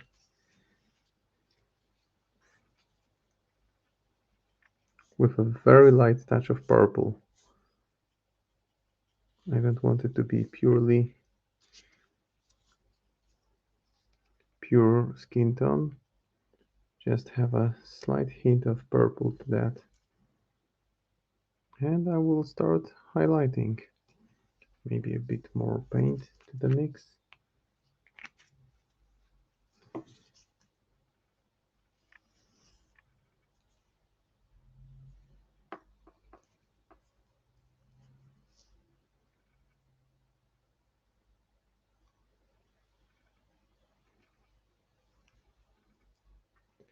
And that thrall face looks just horrible. I mean, it looks. I think that whoever designed it has really captured this feeling of a human being suffering, really suffering, going through a lot of pain as essentially its mind is being wiped out, or rather burned out would be the right word to use here. Those are also fingers, but these fingers coming from the flames won't really be that visible later on, so no need to pay too much attention there. Just want some highlights start showing through here.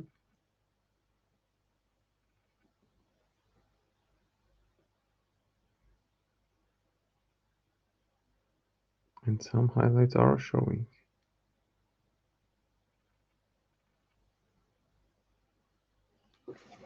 Now I can go back to the previous color and kind of add a little bit of shade on the cheek, on the cheekbone, below the cheekbone, just to make it clear that this is a slightly darker area.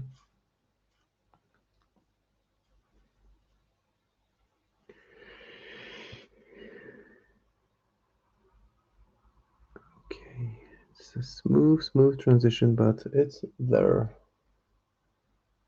It's actually a good practice. I don't know how much of it I will be able to carry over to my standard painting, but painting a miniature in a large scale makes you more aware of where the shadows should and should not be visible, how far you can actually push them before they stop looking good.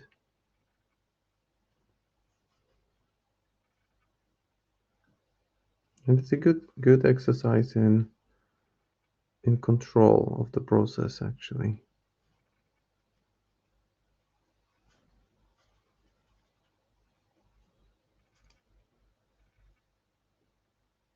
Now there is this dark spot which I will smooth over with skin tone around it. Just thin it down a little bit.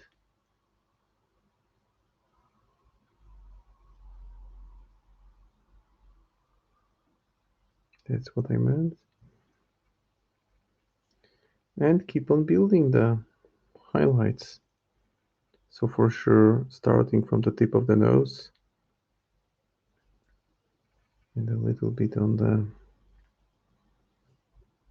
forehead. There's this distinctly raised area here, and then below the eye socket, and then the chin and the upper lip. And the worst thing about this horrible scene that is being captured is that Sonnia actually seems to be enjoying herself. She has this kind of smile on her face, really. I mean, guild like to be perceived as saviors, as this authority, peacekeepers, but they are just a bunch of psychos who want power and control.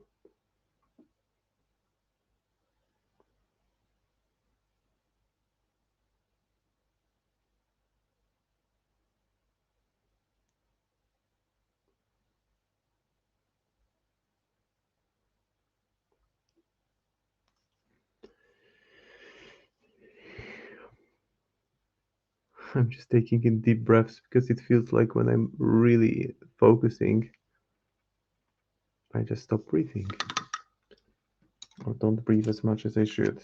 Now I will use even brighter shade of skin tone.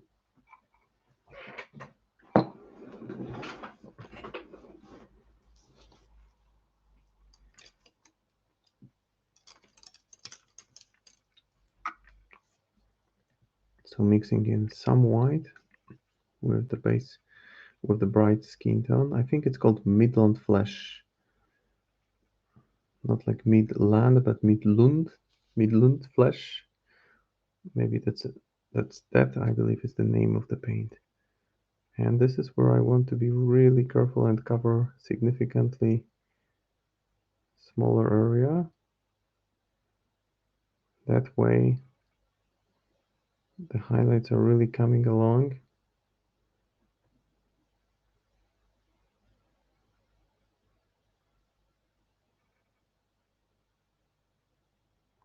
I will give it a very delicate glaze of light brown mixed with purple afterwards, just to kind of bring it all together, because there is now this element of contrast between the brightest part of the skin and the darkest part of the skin.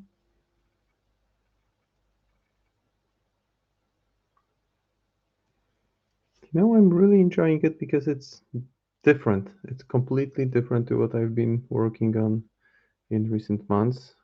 I mean, I don't work on large scale miniatures too often, although I have a few in the pipeline, like this one, which is, well, not Malifaux for sure, but it's for sure large scale. And that's just makes you think about the whole process differently. You just cannot apply the same techniques the same way you would do on smaller scale miniatures and expect to achieve similar effects.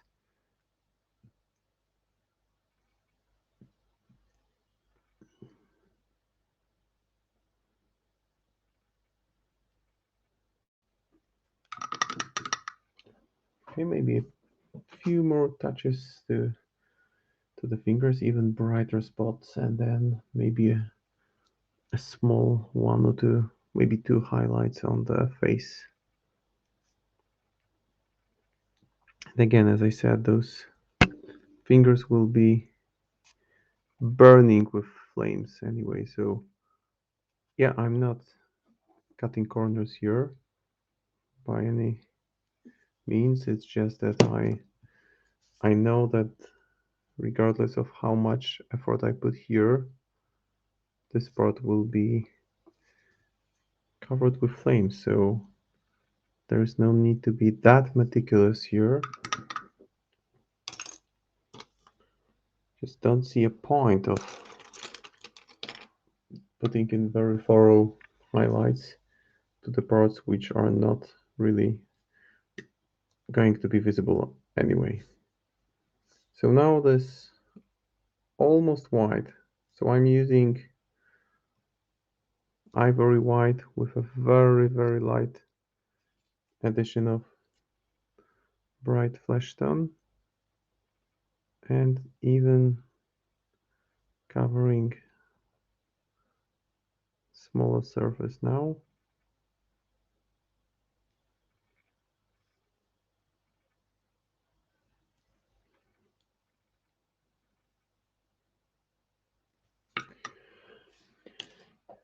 Time for the glaze now. So I will mix some purple with some maybe light brown. So create this really, really delicate mix. Maybe Raycon Flesh Tone is the one that I'm going to apply. Cat. Oops. Yes, you can sit, but don't wiggle around too much. No, or you want to leave? There we go. Okay. All right. No cat, no problem. He's off to another room where his food is, I would assume. He just thought that, yeah, I'm not getting any sleep here. My nap time will have to be postponed. So now with the face, I will apply a glaze of purple mixed with Reichland Flesh Shade. So this purplish brownish glaze. And this will further boost the overall structure of the highlights by bringing it together nicely. The same on the hands.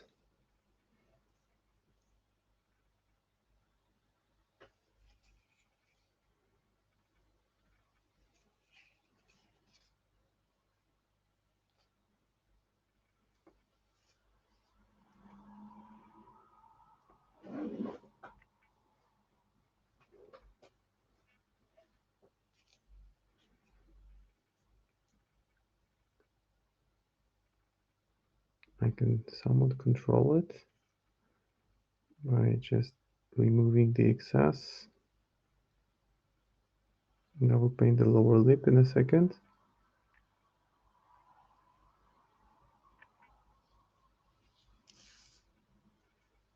You might think that painting a face which is much bigger than standard Malifaux face is easy, but trust me, it is not.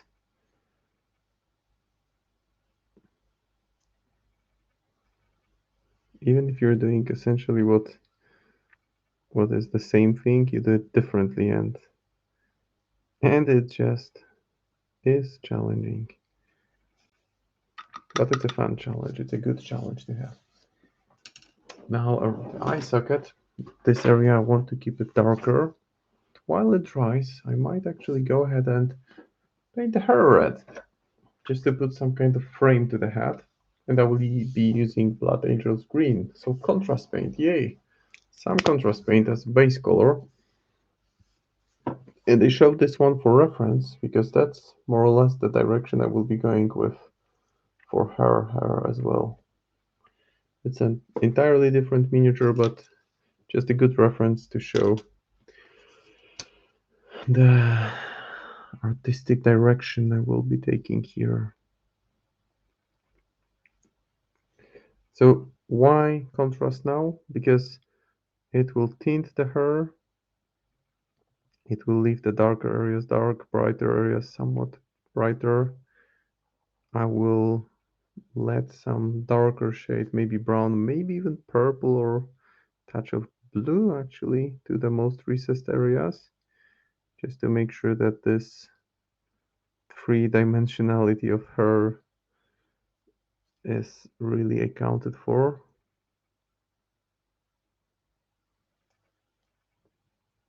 And what I want to be careful with, especially in this part, is just to make sure I kind of frame it, not affecting the skin, because I don't want red on the skin. There is this lock of her, strand of hair here, and I want to tackle it very carefully because I don't want red neither on the skin, nor on the coat.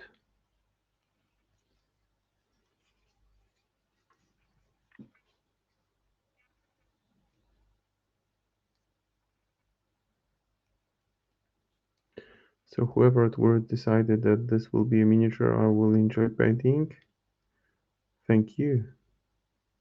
I do enjoy painting it, and I hope those who watch or will watch the recording or click through the recording will get some inspiration out of it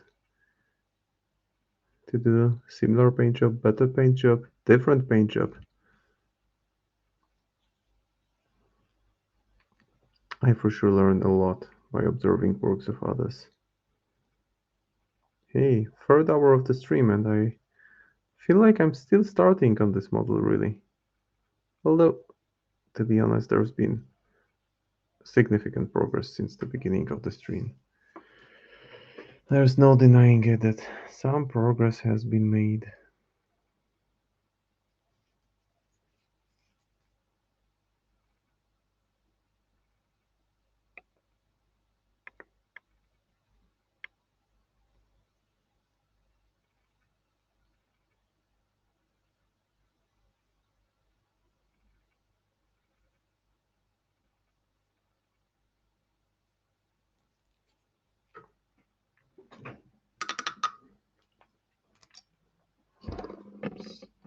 Let me just get a sip of tea.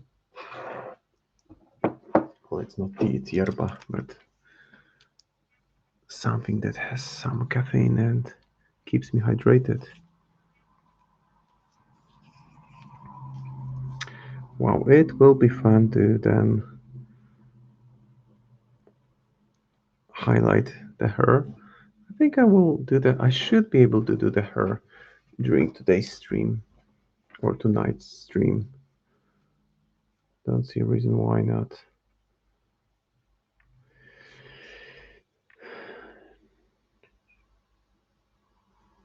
And also this Blood Angels red is a deep, highly saturated shade, which I find works really well here.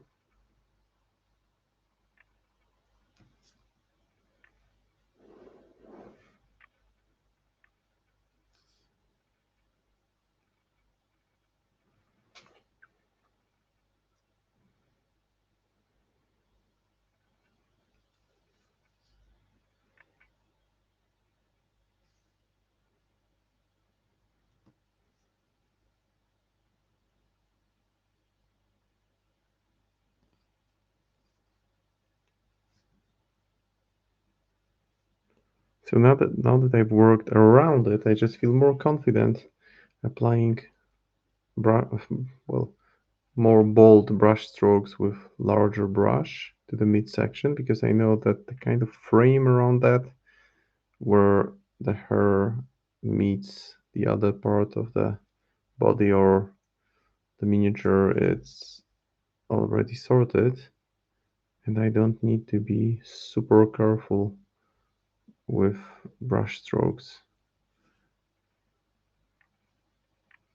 and I can just make sure that it's fully covered.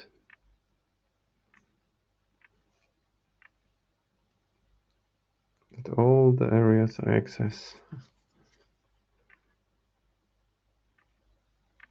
Even if it's just to apply the base color, which will stay there forever, which won't be highlighted further, I still want to get there.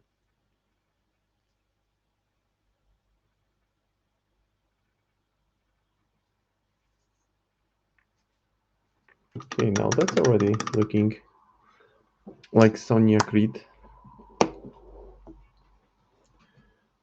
the main witch hunter of the guild. And the hair will be fiery red, maybe slightly orangish. That will come shortly. For now, I will just work on the skin a little bit more. Maybe give one more quick glaze to the skin to bring it all together again. This time focusing on more of the recessed areas.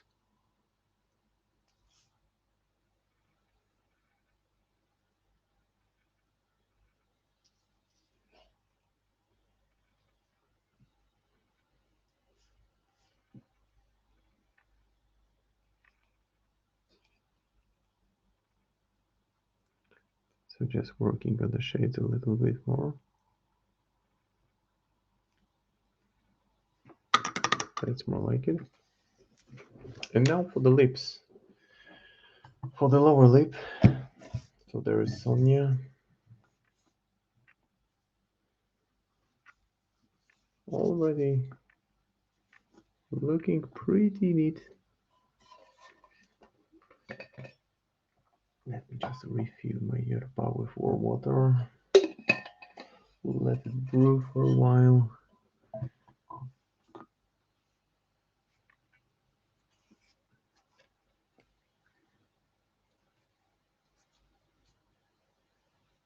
Just quick fix here while I see it.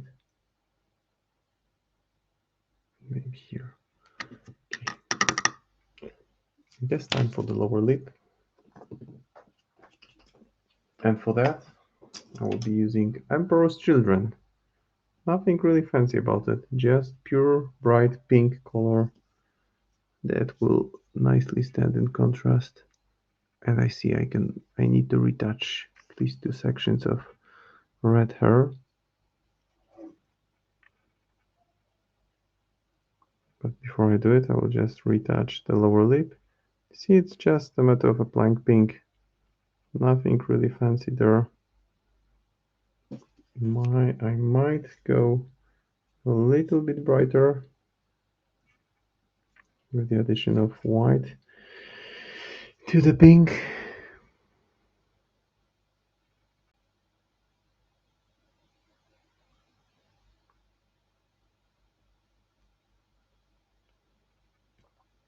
So there is some semblance of texture. Now if it becomes too much, I can just glaze over it with pink again. Okay, to bring it together. Time for the eyes now. Now for the eyes, I want to have the eye sockets very dark. So I'll use Psycho Brown first, just to define them as those deeply shaded areas. And that way I will be able to, and while I have the dark brown, I can just touch up those details that are not covered fully. It's actually more of one eye socket that I need to define well, because the other one is not really that visible anyway.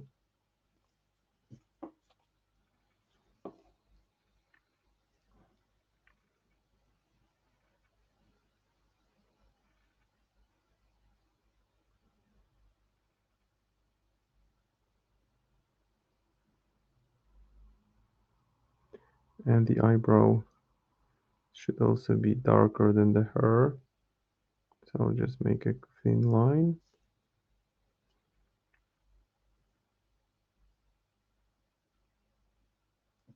Then add some red to it.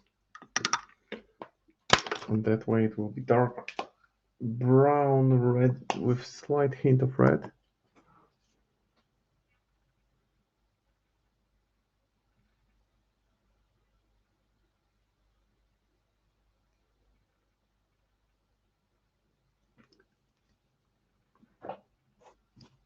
Maybe a bit more of brown.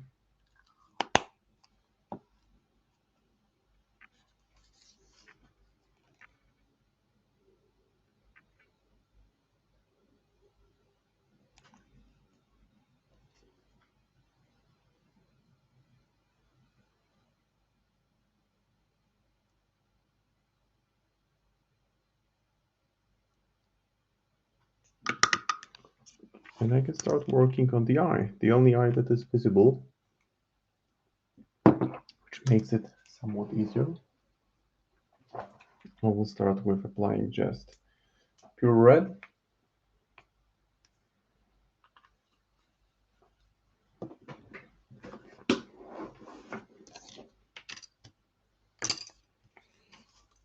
And just to make sure I get it right,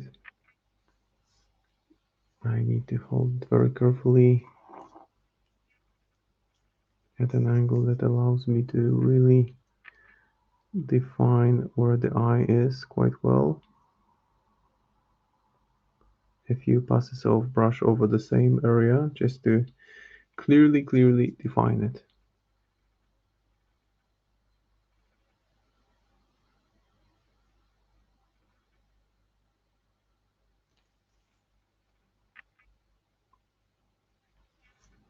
And I've left this whole eye socket covered with dark brown just to make sure that it looks like maybe some kind of dark makeup. Just to go with this, I mentioned that she seems to be, well, enjoying what she's doing, and she's doing something horrible, so not really hiding that I'm going for this evil eye look here.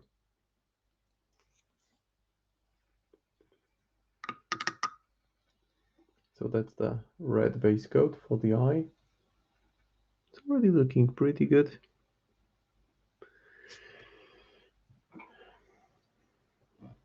Now to further enhance it, I will put some orange.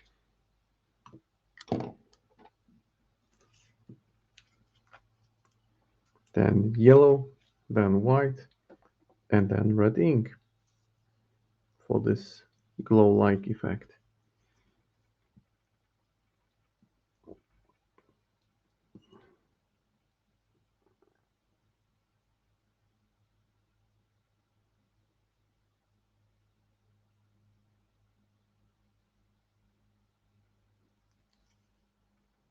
Just making sure I cover gradually smaller area. Now with the yellow,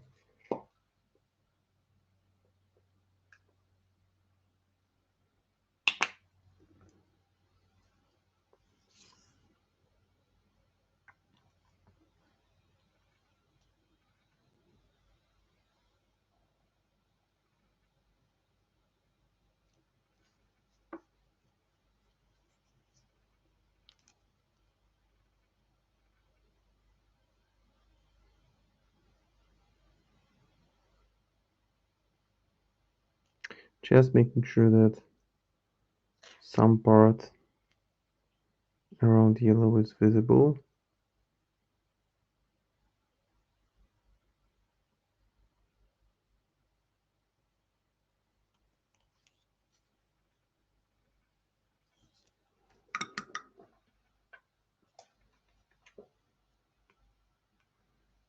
Now Ivory, which is not maybe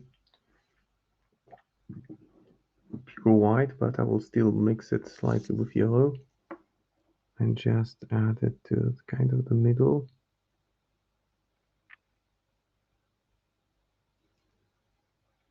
And there's this. The glow is starting to appear. Now we'll add a final touch of pure white.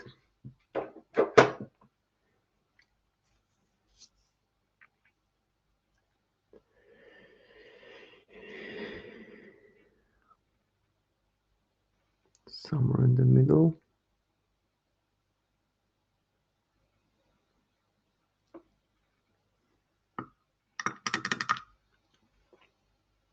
Just making sure that it's there. And actually for the eyebrow, I will go with light brown. Just a quick touch up on the eyebrow.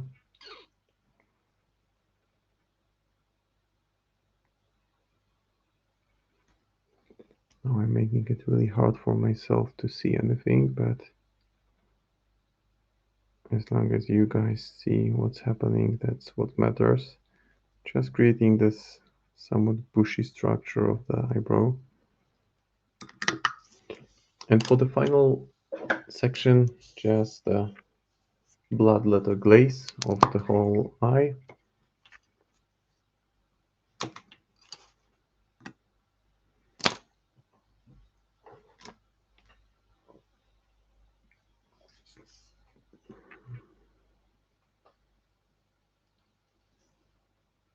Just to create this glow-like effect. Boom. Flooding it in with the red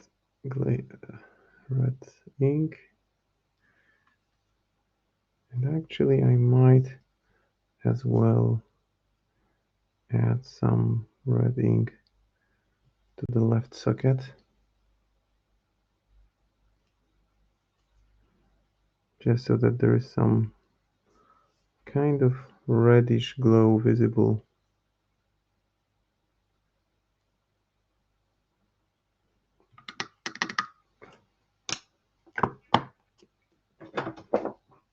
So there it is, with a glorious cat hair attached to it.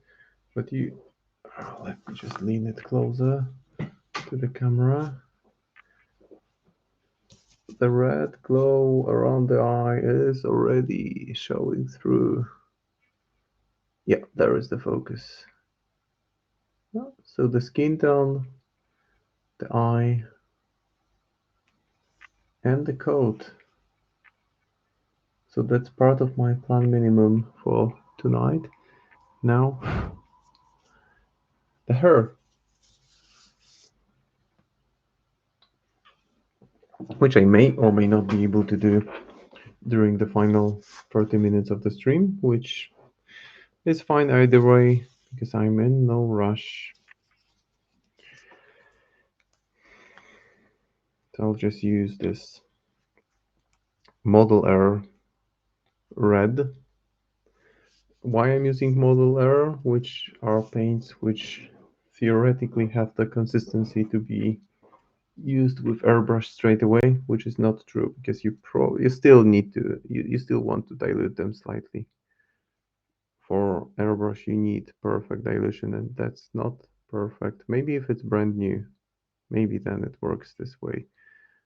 But the thing is that it is more it is thinner. The consistency it's quite good. It's really thin, so that makes it easy to work with. I will actually use a larger brush because I don't really care at this point about being super careful. I just want more or less a layer of red over the dark red that I've already set in place. Maybe some of the most recessed areas will be left darker, but over those just red.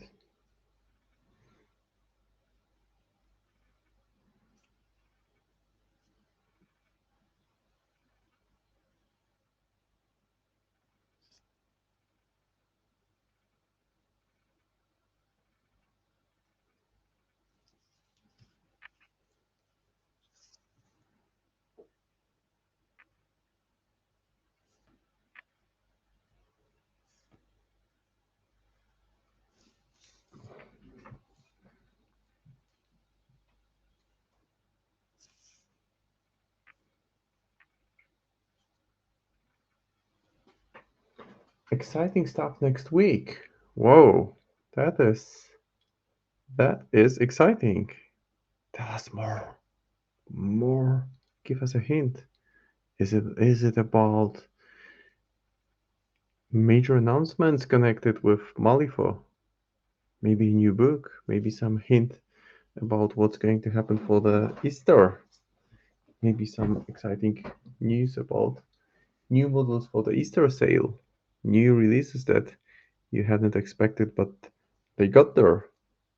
I mean, plenty of things that would make me excited if I saw them in Waldo's Weekly. But then at the same time, if you are getting excited, then I cannot imagine the state that Waldo is in.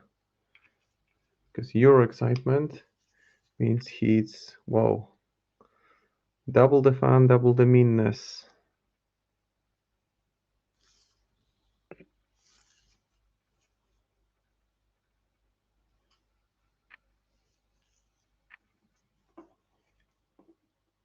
So this tomorrow, Waldo's Weekly. Hey, just a heads up, next week will be exciting. Thank you for your attention. See you next week. That would be one way to, make people jump aboard the hype train. Jump aboard the hype train.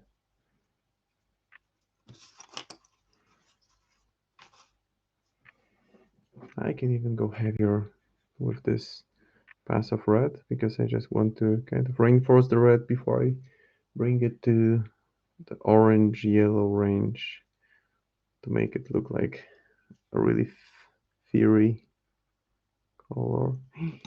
No, some red on the skin, no problem. That's why acrylic paints rock, because you can quickly remove them and fix small mistakes.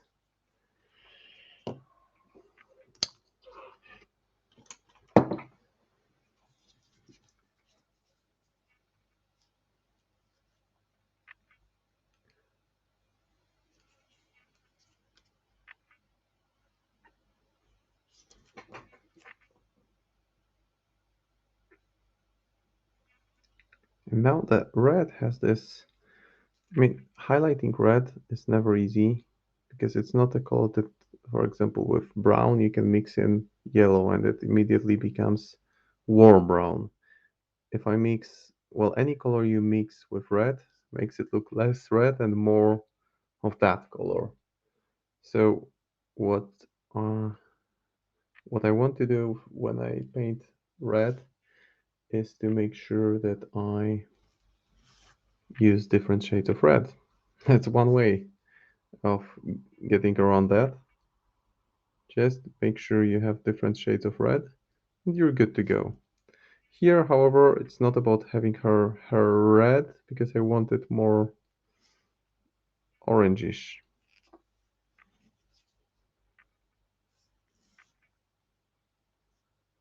Yellowish. More vibrant for sure. And we are already moving in that direction. She looks like some kind of action figure, actually.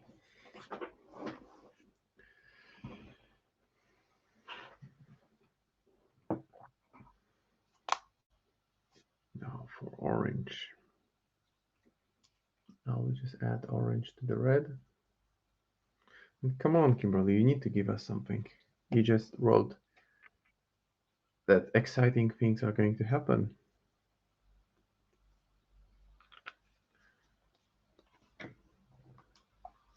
Which is cool, but we want more.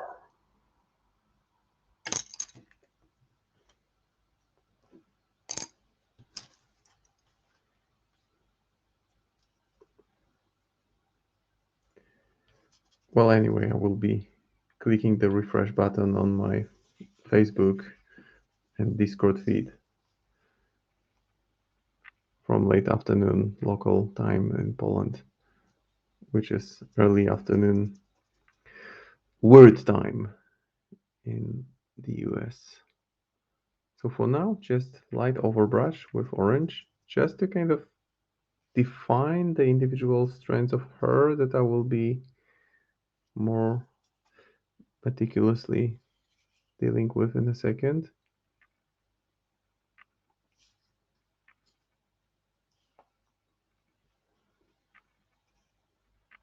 It's a bit gritty, which works well on the clothes, but not that well on the hair. There's I will just need to do some careful, patient, old-fashioned brushwork there. I'm just kind of setting ground for that.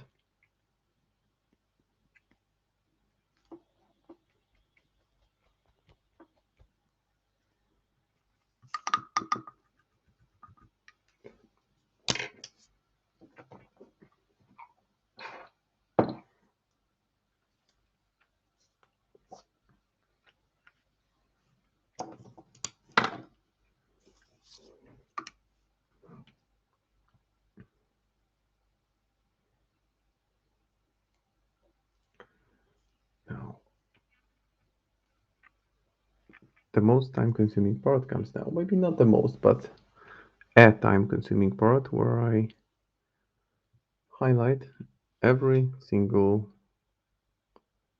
hair, each single hair with a touch of orange, but not all the way, because I mean, if you think about hair, be it red hair, brown hair, then there is no, it doesn't work like, how to explain it? You just don't see the same range of color in the same parts of hair.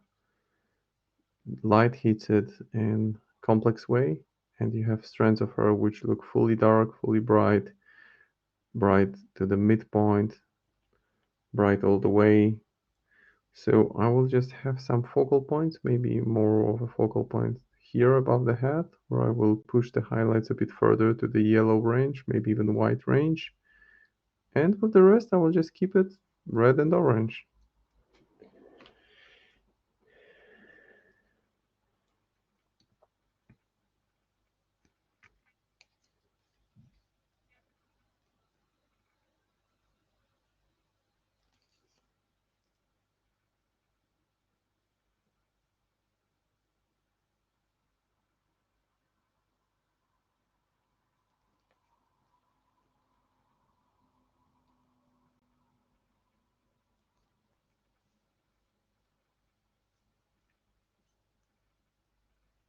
So you see that the dry brush, what it did, it helped me kind of identify the area which I need to approach more thoroughly with brush. And well, this will take a while, but maybe, just maybe, I'll be able to do it before the end of the stream. But again, no need to hurry whatsoever. Just taking my time.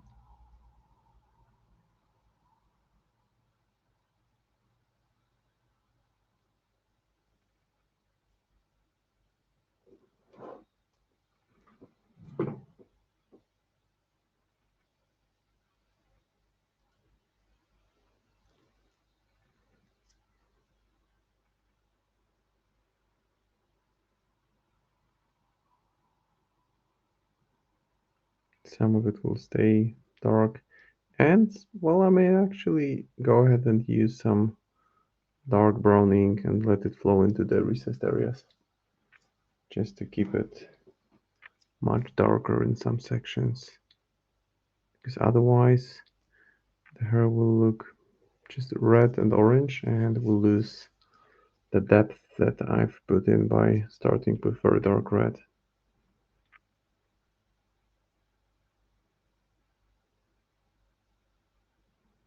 Besides, the red and orange don't tend to have super good coverage, so you need to pass a few times over the same area with a brush just to keep the color strong.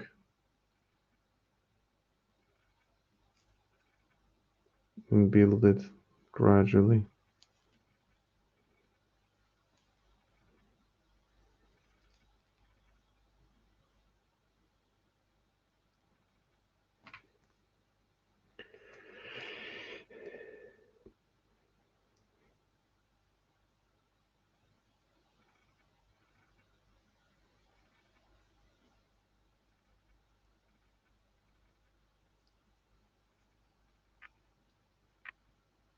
I haven't played against Sonnia in 3rd edition yet, so can't really tell how she looks like in a game of Malifaux. I did face her in the 2nd edition,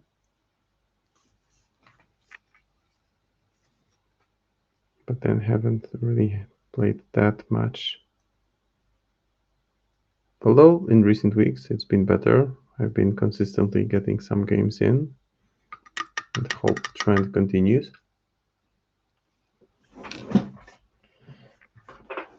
Now I will add a touch of yellow.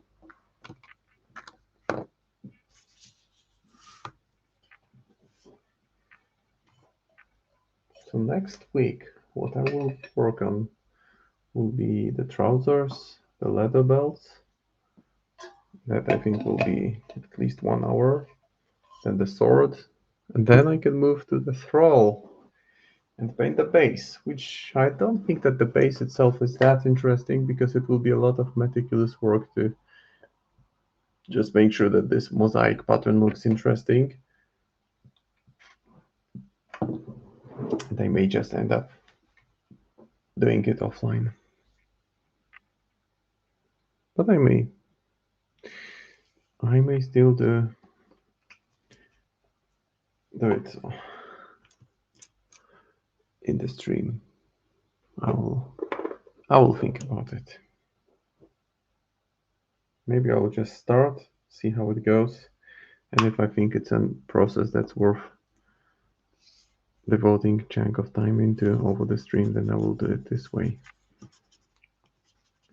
So again, a bit of an overbrush on the hair. Maybe I'll start from the back. So now I'm just focusing on those sections which I want to stay brighter. I mean, I want all of the sections to stay brighter, but some will be brighter than others. But it's already adding this fiery look to the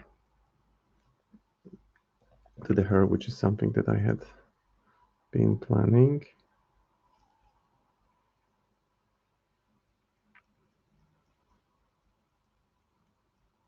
Just a light touch. It's not really a dry brush because I'm using the side of the brush. I'm just letting the paint kind of rub off, rubbing off the tip of the side of the brush. But for sure, let's say that the overall temperature of the composition has increased. It does look like fire, which is appropriate for Sonnia, who is all about fire.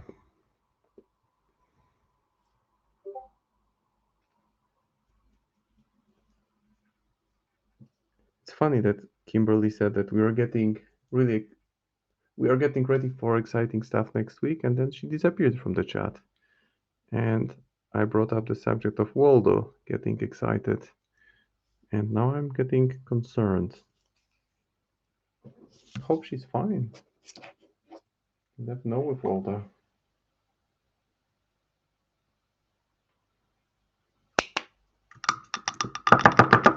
Now some pure red, pure yellow.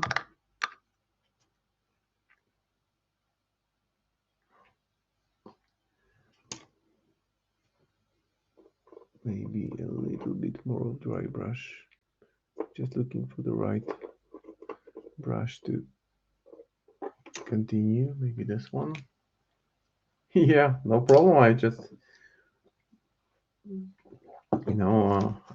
part of the excitement is that you're excited about what you don't know. Think around here.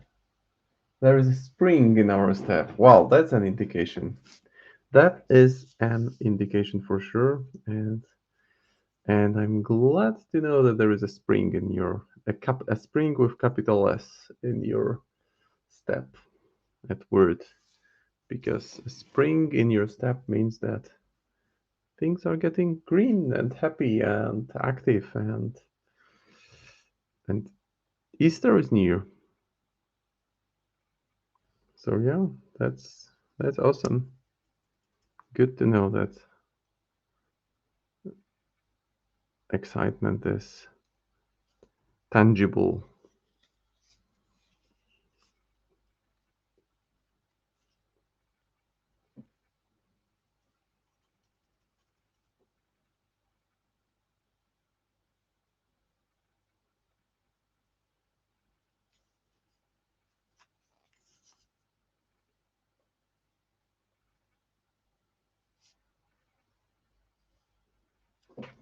And now just a very light touch of white.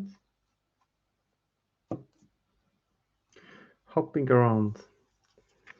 That's also fun. That there have been quite a few Easter themed weird miniatures, bunny themed, that are just awesome and would be great to see even more of that.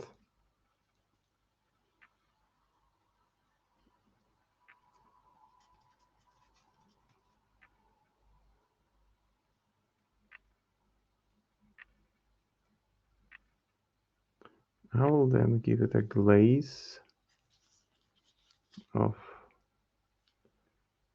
I'm thinking red or orange, just to kind of bring it together.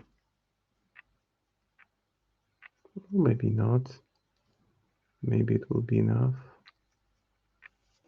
Or maybe yes. See, that's the thing I like. It's okay to change my mind. But there is definitely a feel of heat coming off her head. And I can further push it with, yeah, that color seems right. Amber orange, or there's Phoenix orange, but amber orange is a bit brighter than Phoenix orange, so I will go with amber orange. And I will just apply it because it's candy ink, so it kicks it up a notch. It makes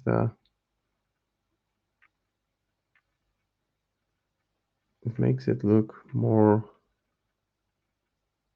glowy, and at the same time it smooths over some of the transitions which are a bit too gritty at this point, I think would be the right word.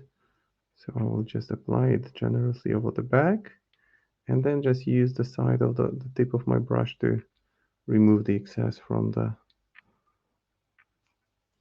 raised areas.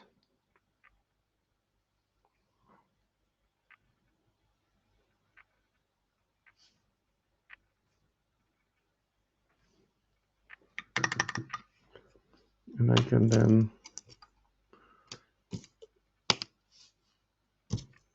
quickly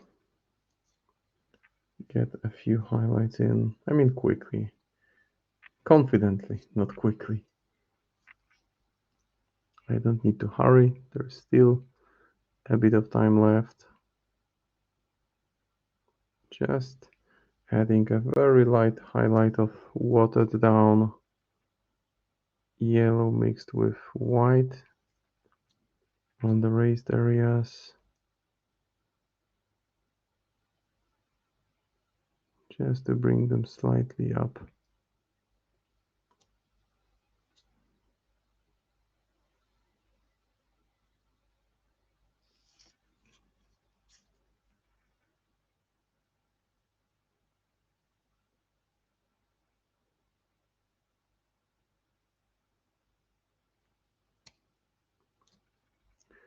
And yeah, licking my brush again.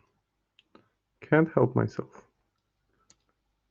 Just those candy colors, you know, they make you do crazy things.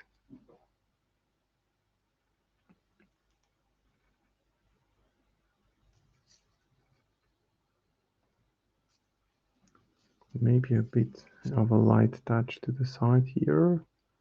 Just those couple of strands of hair.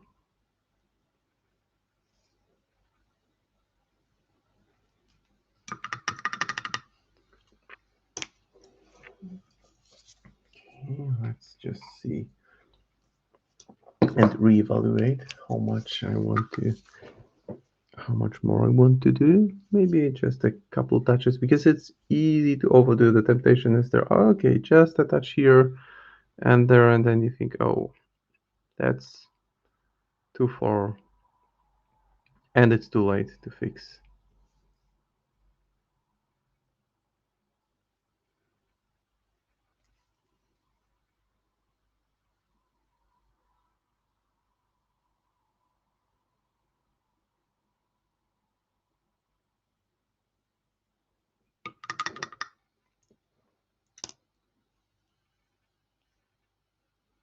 So that's a bit of progress on the hair. Different approach than Angel Giraldez. his paint job is super smooth. Of course, he uses airbrush, which is one of the reasons it looks smoother than mine, but he's a superior painter, and I have no issue whatsoever admitting that. I'm a big fan of him, of his work, and while I'm kind of consciously using his ideas for reference. I'm just trying to give it a bit of my twist that could be seen as, well, putting my touch on this. Just a slightly different approach. My paint style could definitely be characterized by word gritty. It is more gritty than many of the works that I see, because I'm a big fan of those distinctly visible elements on the model and boost them. For example, the highlights on the cloak, where you see this kind of chippiness. Don't know if that's the right word, but just making sure that those elements are, the highlights are distinctly pronounced. I guess that's what I was trying to communicate here.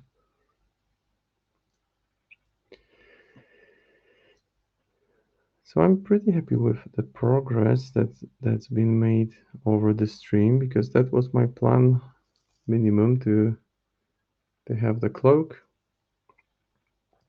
the hair, the face. Maybe not in that order, because I did the face first before I did the hair.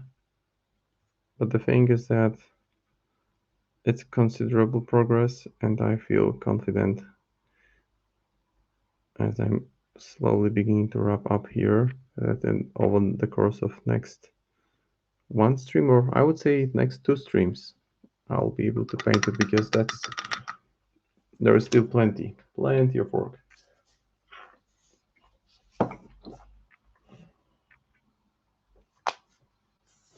Let's put these to side.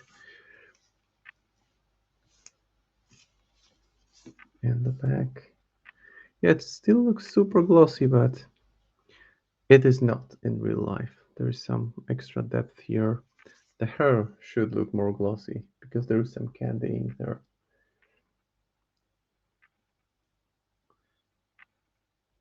Of course, there is some additional work on the cuffs of the coat, and I think I may do it offline before the next stream, because I will probably highlight the cuffs in the same way that I did. I thought about doing them in a slightly different way, but I just think that those metal elements would be golden or silver, and the leather part here, don't see a reason really to paint it in any different way than I did the rest of the cloak.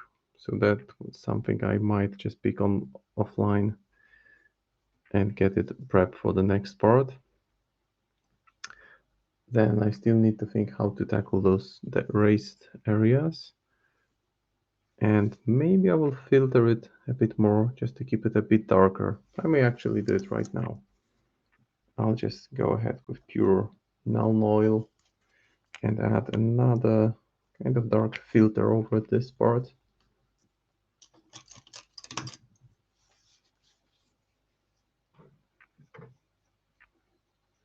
Just pass over that lightly with black to make sure that this part stays darker.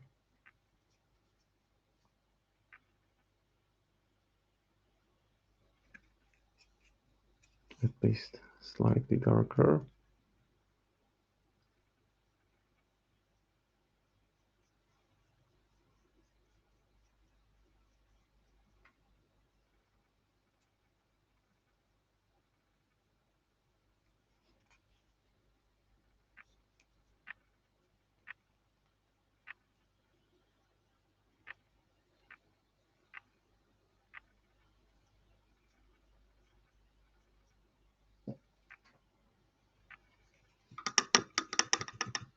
No, it is significantly darker.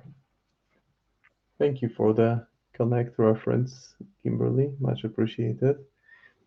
So let's pause for a second before I wrap things up. Maybe take just 2 3 more minutes to just go over what I've done.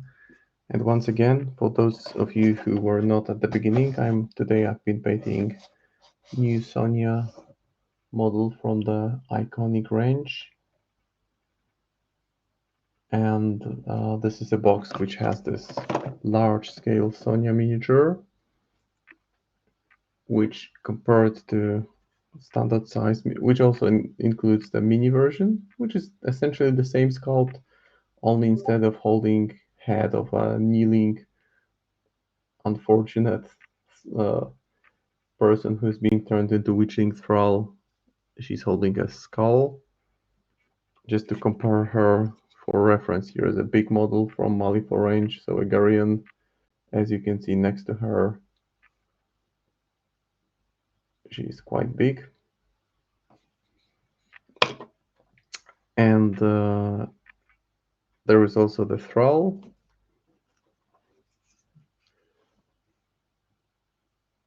So the thrall is I'm painting it separately because I want to have full access to be able to reach all the recessed areas and have full access to painting Sonnia.